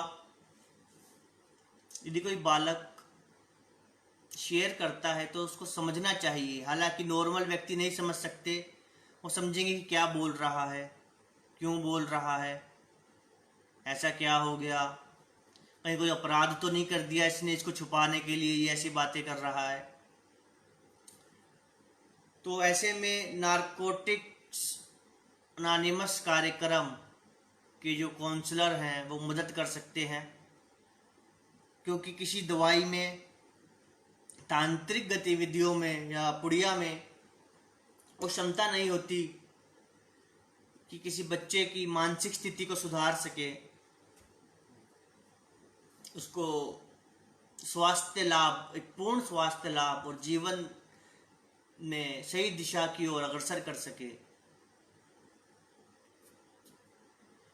तो वहाँ से जीवन में एक अलग प्रकार का क्लेश प्रारंभ हो गया। डॉक्टर के पास गए, फिर हकीम जी थे, उनकी पुड़िया खाई, जिससे बिल्कुल ही बिस्तर पकड़ लिया मैंने, क्योंकि समझ में नहीं आया। एक तरफ मुझे अपने समस्त मित्र दिख रहे थे जो जीवन का आनंद ले रहे थे, वर्जिश कर रहे थे और मुझे अपनी तरफ आकर्षित कर रहे थे कि हमारे साथ आ जाओ, हो हल्ला करो, हुल्लड़ करो, तोड़ फोड़, आपराधिक गतिविधियां भी अंजाम दे सकते हैं, कत्ल कर सकते हैं, जो मर्जी करो, कौन रोकने वाला है। पूरा गुट है नवयुवकों का जो किसी से नहीं डरते, सरेआम नशा करते हैं, सरेआम वार करते हैं। तो उनसे बचने के लिए मैंने सोचा कि खुद को घर में ही रोक लिया जाए। पढ़ाई की थोड़ी हानि होगी, परंतु हो सकता है कुछ समय बाद, महीना 2 महीने बाद, जब नशा, इतने टाइम तक नशा नहीं हुआ, और अधिक जर्जर हो गया, दुखी हो गया और खुद को कोसने लगा कि इससे अच्छा तो बाहर निकल जाता, अपने यारों के बीच में जो मर्जी होता जी। तो बता रहा था मैं आपको कि घर में रोकने से कोई इलाज नहीं होता, उससे स्थिति और खराब हो जाती है और खुद को कोसने लगता है व्यक्ति कि इससे अच्छा तो बाहर असंगत में जाना अधिक उचित होता है। और अपराध करना भी बहुत अच्छा लगता है, फिर सरल लगता है, ऐसा लगता है कि वह ज़्यादा अच्छे हैं हमसे। जेल भी चले जाओ तो सुकून है, ऐसे तो मर जाएंगे। हर प्रकार की असंगत को अपनाने के लिए व्यक्ति मजबूर हो जाता है। परंतु मैं बचपन से ही बहुत सजग रहा हूँ समाज के प्रति। वो छोटी आयु से मैं समाज के बीच में गमन करता रहा, सीखता रहा, कुकर्म अपराध सब देखता रहा सब जगह, और बहुत सजग रहा मैं बाल्यकाल से। तो मुझे महिमा पता थी तो मैं फिर भी बचता रहा उस माहौल से। तो ऐसे में प्रेशर हुआ, स्कूल जाओ, 10th क्लास में थे तो स्कूल गया, वहाँ झगड़ा हो गया, मेरी बहुत गहरी चोट लगी। घर से 2-2.5 किलोमीटर दूर था, पूरा सर फट गया यहाँ से, और 2.5-3 किलोमीटर दूर से मैं आराम से पैदल चलकर घर तक आया, जब तक पूरा जो कमीज थी वो लहू से लाल हो गई थी। तो बहुत दुख हो रहा था मुझे कि मैं तो सुधार के मार्ग पर एक स्वस्थ जीवन जीना चाह रहा हूँ, परंतु ये हादसा हो गया ऐसे में। फिर डॉक्टर के पास गए, वहाँ गलत टाँके लग गए, रिएक्शन हो गया, आँख बिल्कुल फूल गई, बंद हो गई, काम करना बंद कर दिया आँख ने, और जरा सी भी कोई तेज आहट हुई तो आँख में करंट लगते थे और दूसरी आँख से आंसू निकलने लगे। कि यह स्थिति तो मैं और भी दयनीय हो गई है, दर्दनाक हो गई है, अब तो असंगत के लायक भी नहीं बचे, क्योंकि ऐसी स्थिति है कि कोई मार देगा तो आँख फट जाएगी, टच भी कर दिया किसी ने तो आँख फट सकती है। तो न जाने कितने महीने ऐसे ही गुजरे, पूरा साल निकल गया, एग्ज़ाम आ गए फाइनल, उसी हालत में स्कूल गया परिवार के सदस्यों के साथ। तो टीचर ने कहा कि इसकी तो स्थिति ही नहीं है एग्ज़ाम देने की, हालत देख रहे हो उसकी, तो उल्टे भेज दिए उसने। तो वापस आ गए घर पर। फिर कोई जानकार आए, उनके साथ पड़ोस के एक डॉक्टर की दुकान पर गए, उसने हल्का सा टाँका लगाया, कह रहा अरे तो गलत टाँका लगा था, 2 मिनट का टाँका लगाया उसने, और 3 ही दिन के अंदर आँख बिल्कुल ठीक हो गई, नॉर्मल हो गई। तो मैं ये सोच रहा था कि 1 वर्ष तक मैंने कितना सहनीय दर्द सुधार के मार्ग पे सहन किया, जबकि 2 मिनट का टाँका ठीक करना था और आँख बिल्कुल ठीक हो गई। जीवन में एक ऊर्जा महसूस हुई, खुशी महसूस हुई कि हल्के से टाँके से 3 दिन के अंदर आँख सक्रिय होकर नॉर्मल हो गई। तदुपरांत जीवन आगे बढ़ा। फिर हॉस्पिटल, एक दिन हॉस्पिटल ले गए कि हॉस्पिटल के माध्यम द्वारा एमजीज जो होती है हॉस्पिटल की गोली, वो खाई जाए, उससे कुछ फर्क पड़े। परंतु हॉस्पिटल की गोलियों से भी इलाज नहीं होता। तांत्रिकों के पास गए, वहां भी जान जाते हुए बची, क्योंकि तांत्रिक जो होता है वो खुद नशे में होता है, और खंजर से यदि आपके उस नशे के में अंदर सीने में घोंप देगा तो उसको तो बस साधारण सी जेल होगी और आपका जीवन खत्म हो जाएगा। तो इन सब चीज़ों से गुजरकर अंत में नारकोटिक्स अनोनिमस कार्यक्रम से जुड़ा, तो वहाँ भी तो मैं यही बता रहा था, किसी को कोई फर्क नहीं था, किसी को कोई पता ही नहीं था, सब नॉर्मल था एकदम। लेकिन रेबिटेशन में अगर आप बताते भी कि मैं तो खुद प्रोग्राम लेना चाहता हूँ, तो कोई विश्वास नहीं करेगा, क्योंकि वहाँ यही मान्यता है कि कोई बच्चा अंदर आ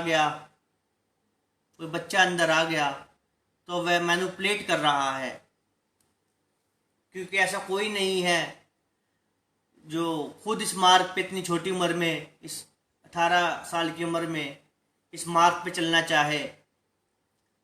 क्योंकि मुझे भी बताया नहीं गया था कि रेबिटेशन में जा रहे हैं। मुझे तो मेरे पास अंकल आए, कह रहे कि विक्रांत आओ, पार्टी है, पार्टी में जाना है। तो मैंने कहा चलो चलते हैं, पार्टी में चलते हैं।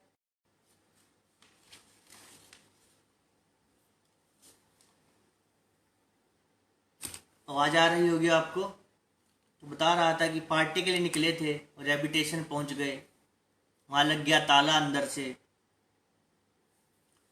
और उसके बाद यदि आप कुछ भी बताते हैं तो यही बोला जाता है कि आप मैनिपुलेट कर रहे हैं बाहर जाने के लिए।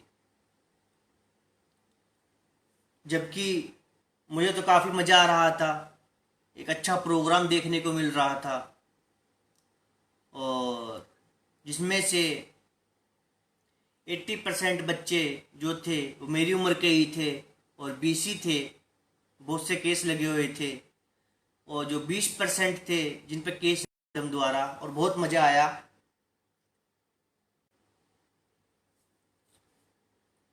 जिसमें से बहुत सी प्रक्रियाओं से आपको गुजारा जाता है। 6 महीने का प्रोग्राम था, परंतु एक विचार मुझे खलल कर रहा था कि मुझे उस श्रेणी में ना रखा जाए जहां बिना बताए किसी को अंदर डाल दिया और ज़बरदस्ती कि अंदर आए हो तो प्रोग्राम लेना ही पड़ेगा। हालांकि अंदर जो पेशेंट हैं, जो सीनियर पेशेंट हो जाते हैं, वही प्रोग्राम को चलाते हैं, जिसे सेंट्रल जेल में चलाया जाता है। उसी पद्धति पे रेबिटेशन में भी नारकोटिक्स अनोनिमस का कार्यक्रम चलाया जाता है। जैसे किरण बेदी जी ने यह प्रोग्राम सेंट्रल जेल में चलाया था, उसके बाद से रेबिटेशंस में जो अच्छे रेबिटेशन है उनमें वह कार्यक्रम चलाया जाता है। तो मुझे यह समस्या थी कि मुझे उस कैटेगरी में ना रखा जाए कि अंदर आए हो तो अब आपको कार्यक्रम में पिसना ही है। नहीं, मैं दिल से चाहता हूँ और बहुत वर्षों से, 16 वर्ष की आयु से किसी ऐसे कार्यक्रम के बारे में तलाश थी, ऐसे दिशा की तलाश थी। तो यह एक समस्या हुई, परंतु कहते हैं कि प्रोग्राम तब भी काम करता है, चाहे आप अपनी मर्जी से आए नहीं आए। आप प्रोग्राम लेना चाहते हैं नहीं लेना चाहते हैं, ये मायने नहीं रखता। ये प्रोग्राम तब भी काम करता है। और यदि आप समझ सकते हैं, थोड़ा हम्बल हो सकते हैं, तो आप इस प्रोग्राम की बारीकियों को भी समझ सकते हैं और उसको अपना सकते हैं, और जीवन में एक कदम और सफलता की ओर बढ़ते हुए जो अन्य विजेता लोग हैं उनकी तरह बन जाते हैं एक समय आने पर, और अन्य लोगों को भी दिशा दिखा पाते हैं।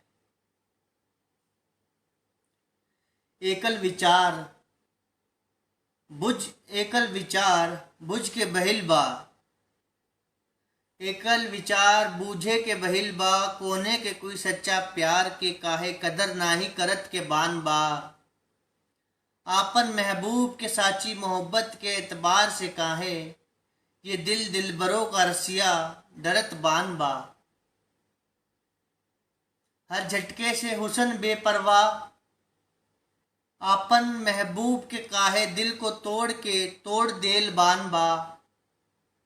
जिक्रे के नाहिल कोने प्यार बा, ओकरे के संग ही काहे हम अपन साची मोहब्बत के इजहार करत बान बा। यानी जिनको हमारी कदर नहीं, हम उन्हीं से अपने मोहब्बत का इजहार करते हैं और सोचते हैं कि वह भी हमें समझेंगे। वह क्यों समझेंगे?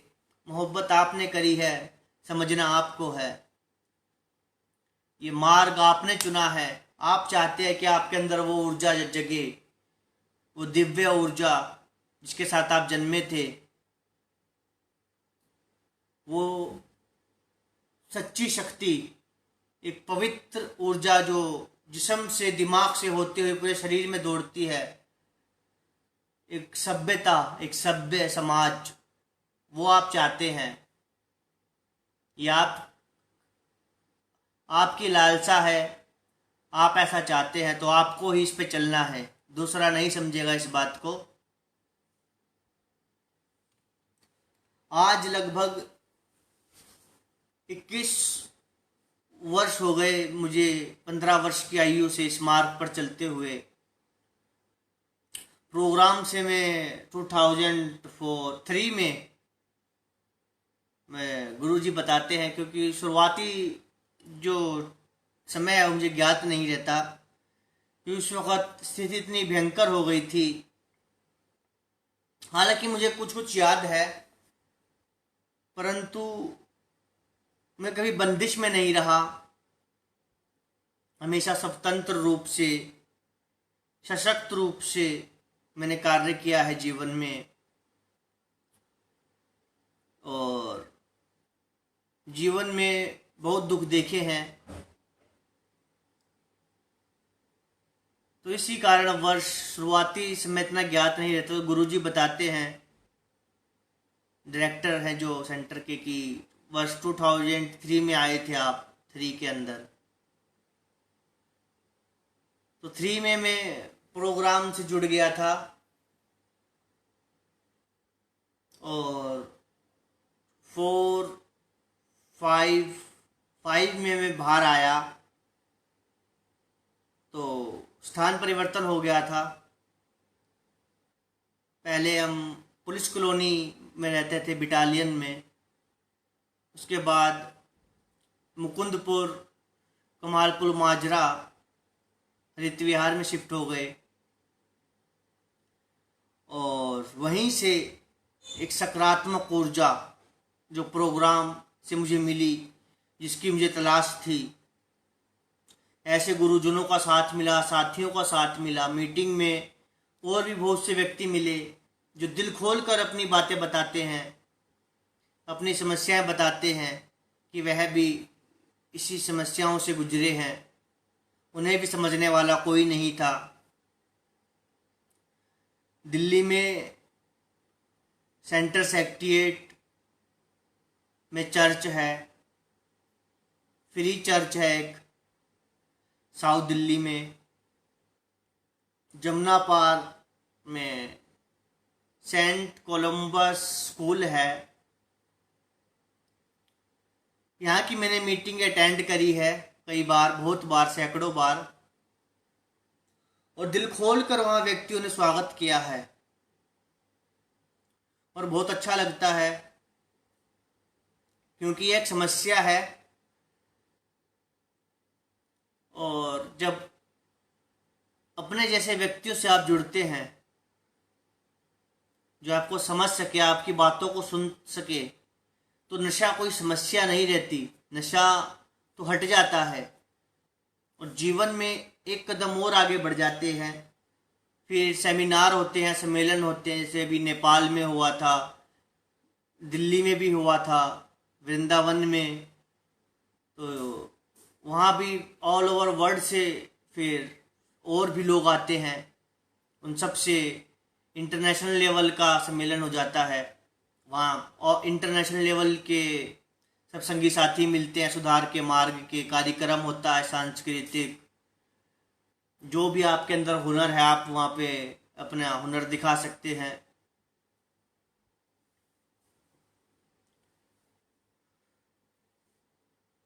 परंतु मेरा ऐसा मानना है, एक स्वतंत्र माहौल में रिहैबिलिटेशन से अलग मीटिंग्स, सेमिनार जैसे स्वतंत्र माहौल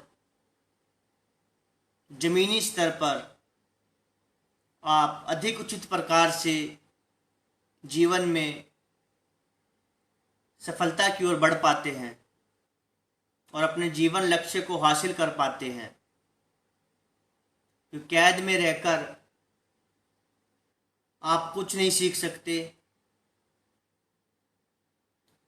कैद कोई आपने अपराध नहीं किया, नशा करा है या थोड़ी असंगत हो गई, कुछ गुस्सा आ गया घर में, तो कैद में जाना जरूरी नहीं है।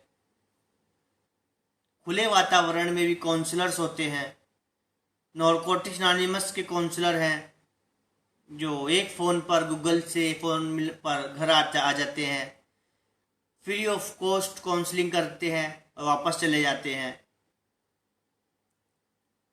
और हमारे जैसे व्यक्ति जो स्वयं इस मार्ग पर चलना चाहते हैं और तमाम प्रकार की दुविधाओं जैसे कि हकीम, तांत्रिक गतिविधियां, हॉस्पिटल और फिर रिहैबिलिटेशंस का असीम दर्द जिन्होंने सहन किया है, झेला है, वह भी अपने जीवन अनुभवों के माध्यम द्वारा समाज में एक ऊर्जा उत्पन्न करने का प्रयास करते हैं। मैं किसी से कोई फीस नहीं लेता, 1 रुपया नहीं लेता। मैं फ्री ऑफ कॉस्ट अपने अनुभवों के द्वारा, अपने अनुभवों का निचोड़ जो सत्य पे आधारित है, जो पूर्ण तरह शुद्ध है, जो अपने गुरुजनों से सीखा है, कुछ रिहैबिलिटेशन में सीखा, कुछ मीटिंग्स में सीखा, और कुछ ईश्वर की कृपा होती है जो आसमान से भी ज्ञान आपके अंदर प्रभावित होता है, उसके द्वारा मैं उपचार करता हूँ। काउंसलिंग कह लीजिए या अपने अनुभवों का प्रचार प्रसार, प्रोग्राम का प्रचार प्रसार करता हूँ। इसके लिए सर्वप्रथम मैं मीटिंग्स की ये बात कहता हूँ कि आप मीटिंग में जाइए, अन्य व्यक्तियों से मिलिए जो आप ही की तरह सुधार के मार्ग पे चल रहे हैं और जीवन में एक सही दिशा को अपनाते हुए पूर्ण विकास को प्राप्त कर रहे हैं। बहुत से व्यक्ति हैरान हो जाते हैं कि मेरे जैसा व्यक्ति, हालांकि मेरी कोई छवि इतनी खराब नहीं थी, मुझे किसी ने कभी उंगली नहीं उठाई, किसी को पता ही नहीं था, सबकी नज़रों में एकदम शरीफ, सुशील और शांतचित्त व्यक्ति रहा हूँ मैं। केवल मुझे पता था कि माहौल क्या है, मैंने क्या देखा है, क्या देख रहा हूँ और किस तरह का माहौल है कि 1 मिनट में क्या हो सकता है। और यदि मैं नहीं बताता तो शायद आज मैं जर्जर हो चुका होता, बहुत ज़्यादा, बहुत सी मानसिक व्याधियाँ का शिकार होता और समाज को भी बीमार कर सकता था। तो इसीलिए स्वयं के लिए ये कदम उठाने पड़ते हैं। अभी 6 अगस्त को मुझे 4 वर्ष पूरे हुए हैं।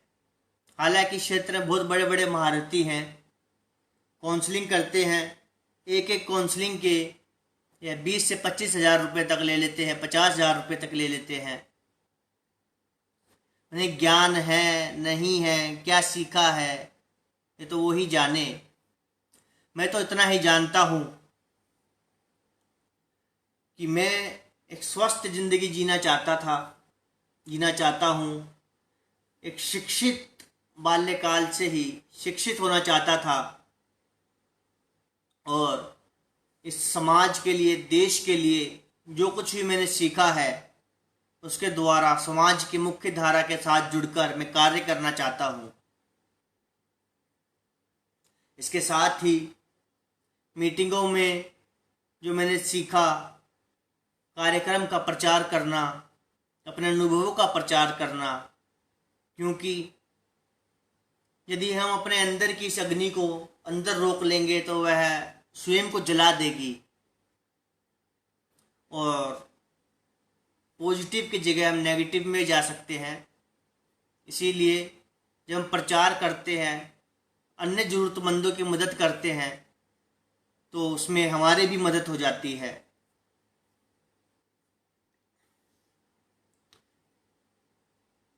सेंटर एक सपना है मेरा, एक ऐसा आश्रम जहां मैं 24 घंटे रुककर नशा मुक्ति, बाल विकास, बाल सुधार, परफॉर्म पर्सनैलिटी चेंज कार्यक्रम को अंजाम दे सकूं।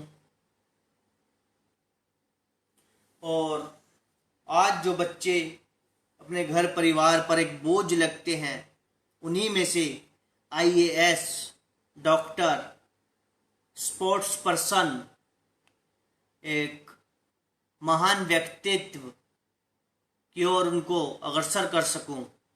यदि ऐसा हो पाया तो यकीन मानिएगा कि जो निर्णय मैंने 15 वर्ष की आयु में लिया था, वह अपने कुछ सार्थक रूप को प्रदान कर पाएगा। हालांकि इतना सरल नहीं है। साहित्य के माध्यम द्वारा सोचा था इंटरनेट पर अधिक लोगों तक बात पहुंचेगी, पर इतने व्यूज़ अभी नहीं मिले कि इतने लोगों तक कभी प्रचार प्रसार नहीं हो पाया।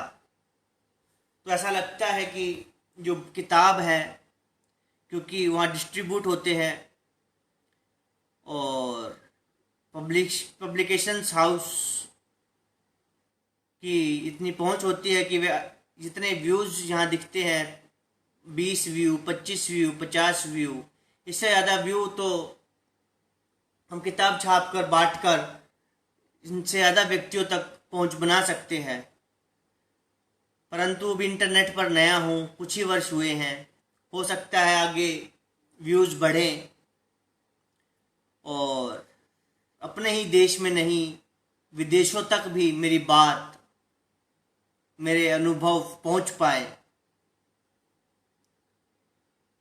इसके लिए किताब जीवन रहस्य नशा मुक्ति पर अपने जीवन अनुभवों को मैं लिखूंगा कि एक छोटा बच्चा जो पूर्ण स्वस्थ होता है, बहुत स्वस्थ होता है, शक्तिशाली होता है,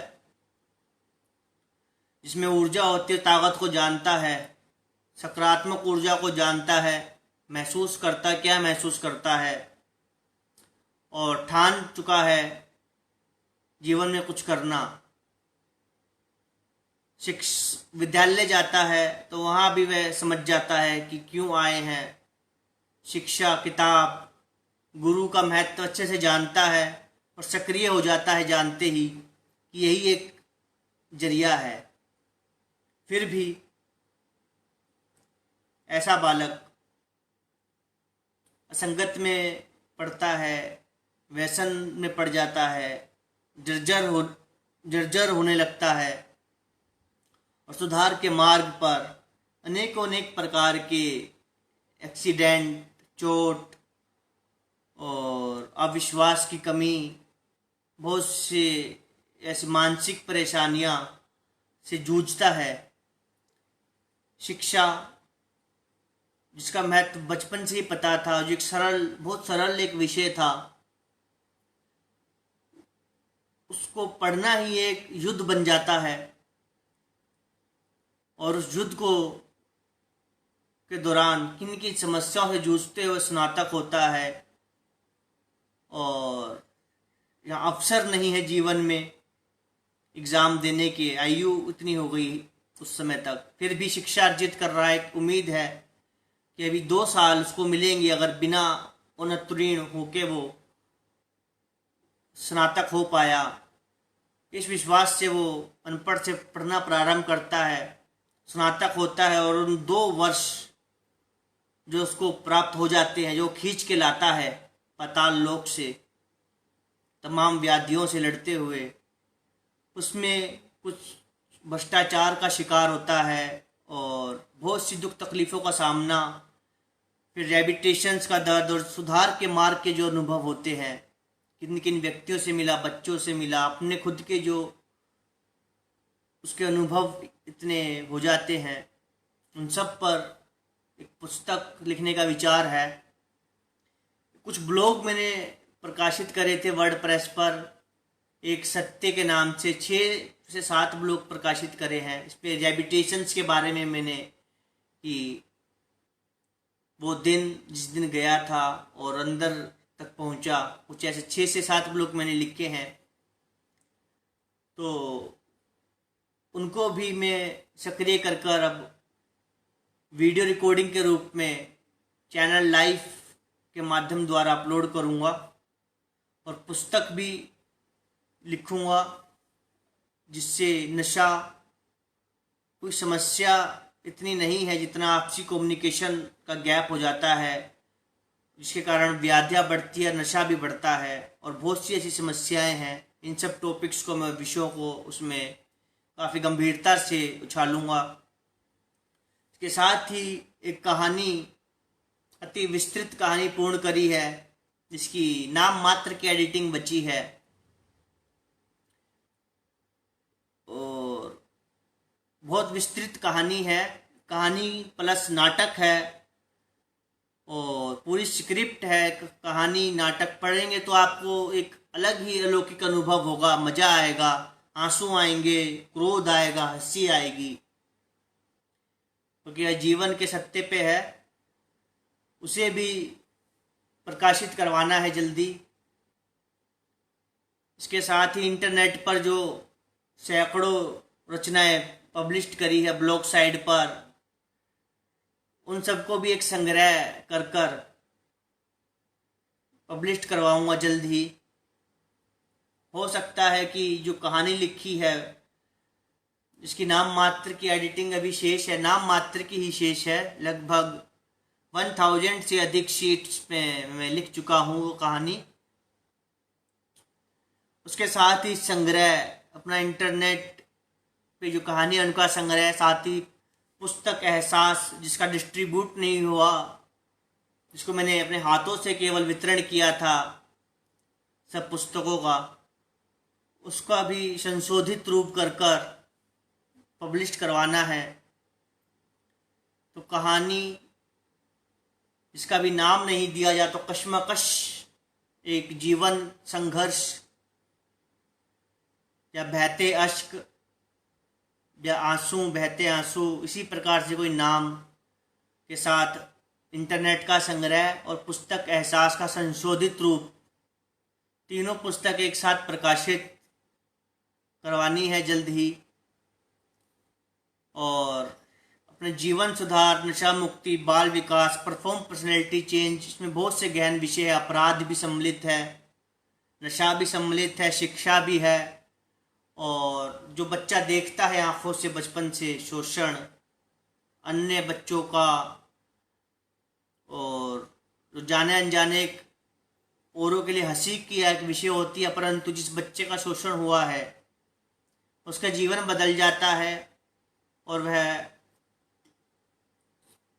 अपराध की ओर भी बढ़ सकता है और देखने वाले भी अपराधी बन जाते हैं बच्चे। बहुत से ऐसे विषय होते हैं जिन सबको मैं उछालूंगा। और नशा तो है ही जो एक समस्या है, तो यही प्रार्थना करता हूँ रब से कि जल्द ही अपने इस लेखन कार्य को मैं संपन्न कर पाऊँ। हो सकता है उसके उपरांत मेरे पास लिखने के लिए कुछ ना हो और मैं लेखन से संन्यास भी ले लूँ, परंतु नए इनपुट्स में अगर मुझे अवसर मिलेगा, कुछ नया सीखने को मिला तदोपरांत भी, क्योंकि जीवन में मैं खुद को एक विद्यार्थी मानता हूँ, कुछ सीखने को मिला तो उसको इनपुट का रूप देकर नए इनपुट के माध्यम द्वारा भी प्रचार प्रसार करूँगा। यह मेरा एक लक्ष्य है और इसीलिए मैं इंटरनेट से भी जुड़ा हूँ कि अपने जीवन लक्ष्य की प्राप्त कर पाऊँ, जिसे सेंटर खोलने में सहायता मिले, नशा मुक्ति, छोटे बच्चों का बाल विकास, शिक्षा, परफॉर्म पर्सनैलिटी चेंज, स्वास्थ्य, अपने जीवन अनुभवों के द्वारा और नारकोटिक्स अनोनिमस कार्यक्रम की मदद से उनके जीवन में एक शिक्षा, जो बहुत अहम विषय होता है, स्वास्थ्य, स्पोर्ट्स, खेल कूद, यह सब उनके जीवन में उतार पाऊँ। परंतु अभी तक ऐसा नहीं है। अभी तक कुछ लोग मिलते हैं तो मजाक का ही विषय बन जाता है कि वह यह सीधा पूछते हैं कितनी लाइक आई। वह यह नहीं कहते कि आपने कौन सा इनपुट दिया था, कि इनपुट में क्या बोला इनपुट में, या कोई रचना सुनाई तो किस विषय पे थी वो रचना। सीधा पूछते हैं लाइक कितनी थी, शेयर कितने थे, सब्सक्राइबर कितने हैं। तो ये ऐसी बातें हैं जो हृदय को चुभती है।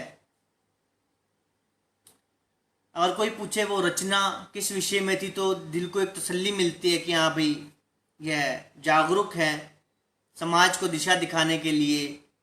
परंतु वह लाइक पूछते हैं, कमेंट पूछते हैं तो दिल दुखता है। फिर भी मैं सक्रिय हूँ और जल्द ही अपने इन समस्त कार्यों को पुस्तकों का रूप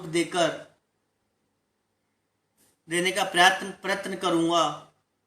और नशा से संबंधित, बाल विकास, बाल सुधार से संबंधित भी पुस्तक लिखनी है। कुछ ब्लॉग्स लिखे हैं अभी तक, उन्हें मैं सक्रिय रखूँगा साहित्यिक यूट्यूब चैनल पर। फेसबुक पर मैं लाइव आता हूँ, लाइव सुना देता हूँ। पहले यूट्यूब पे भी लाइव आता था तो उन्होंने लाइव स्ट्रीम ही बंद कर दी और एलिजिबिलिटी कर दी कि 1000 सब्सक्राइबर्स के बिना आप अब लाइव नहीं आ सकते।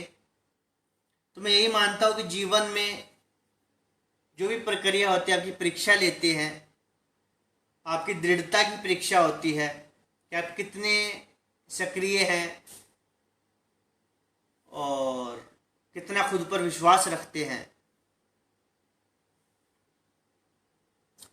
तो मैं अपने रब से यही प्रार्थना करता हूँ कि मैं अपने मकसद में सफल हो पाऊँ, जिससे उन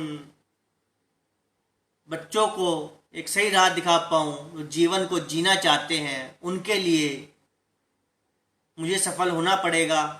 हो पाया तो अपने इन कार्यों को अंजाम दूंगा, अन्यथा किताब के माध्यम द्वारा तो मैं जो अब तक कार्य किया है उसको प्रकाशित करूंगा ही।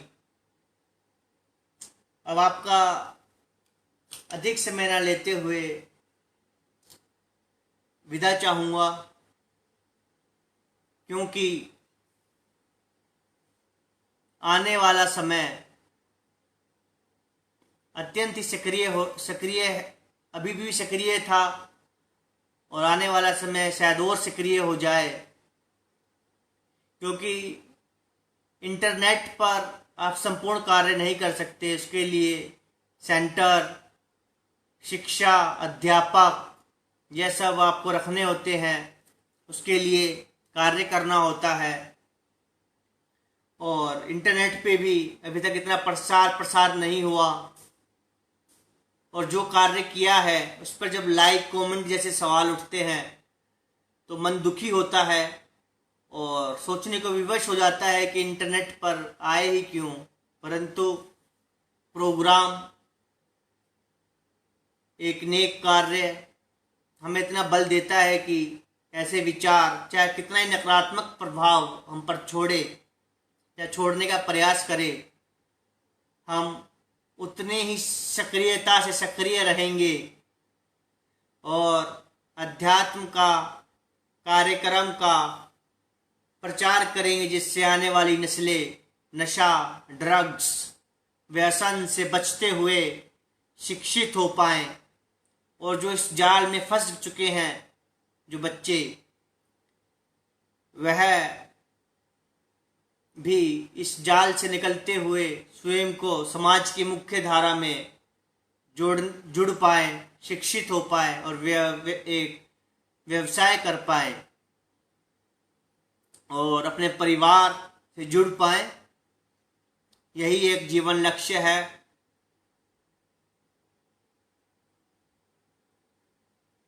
धन्यवाद। शुभ रात्रि।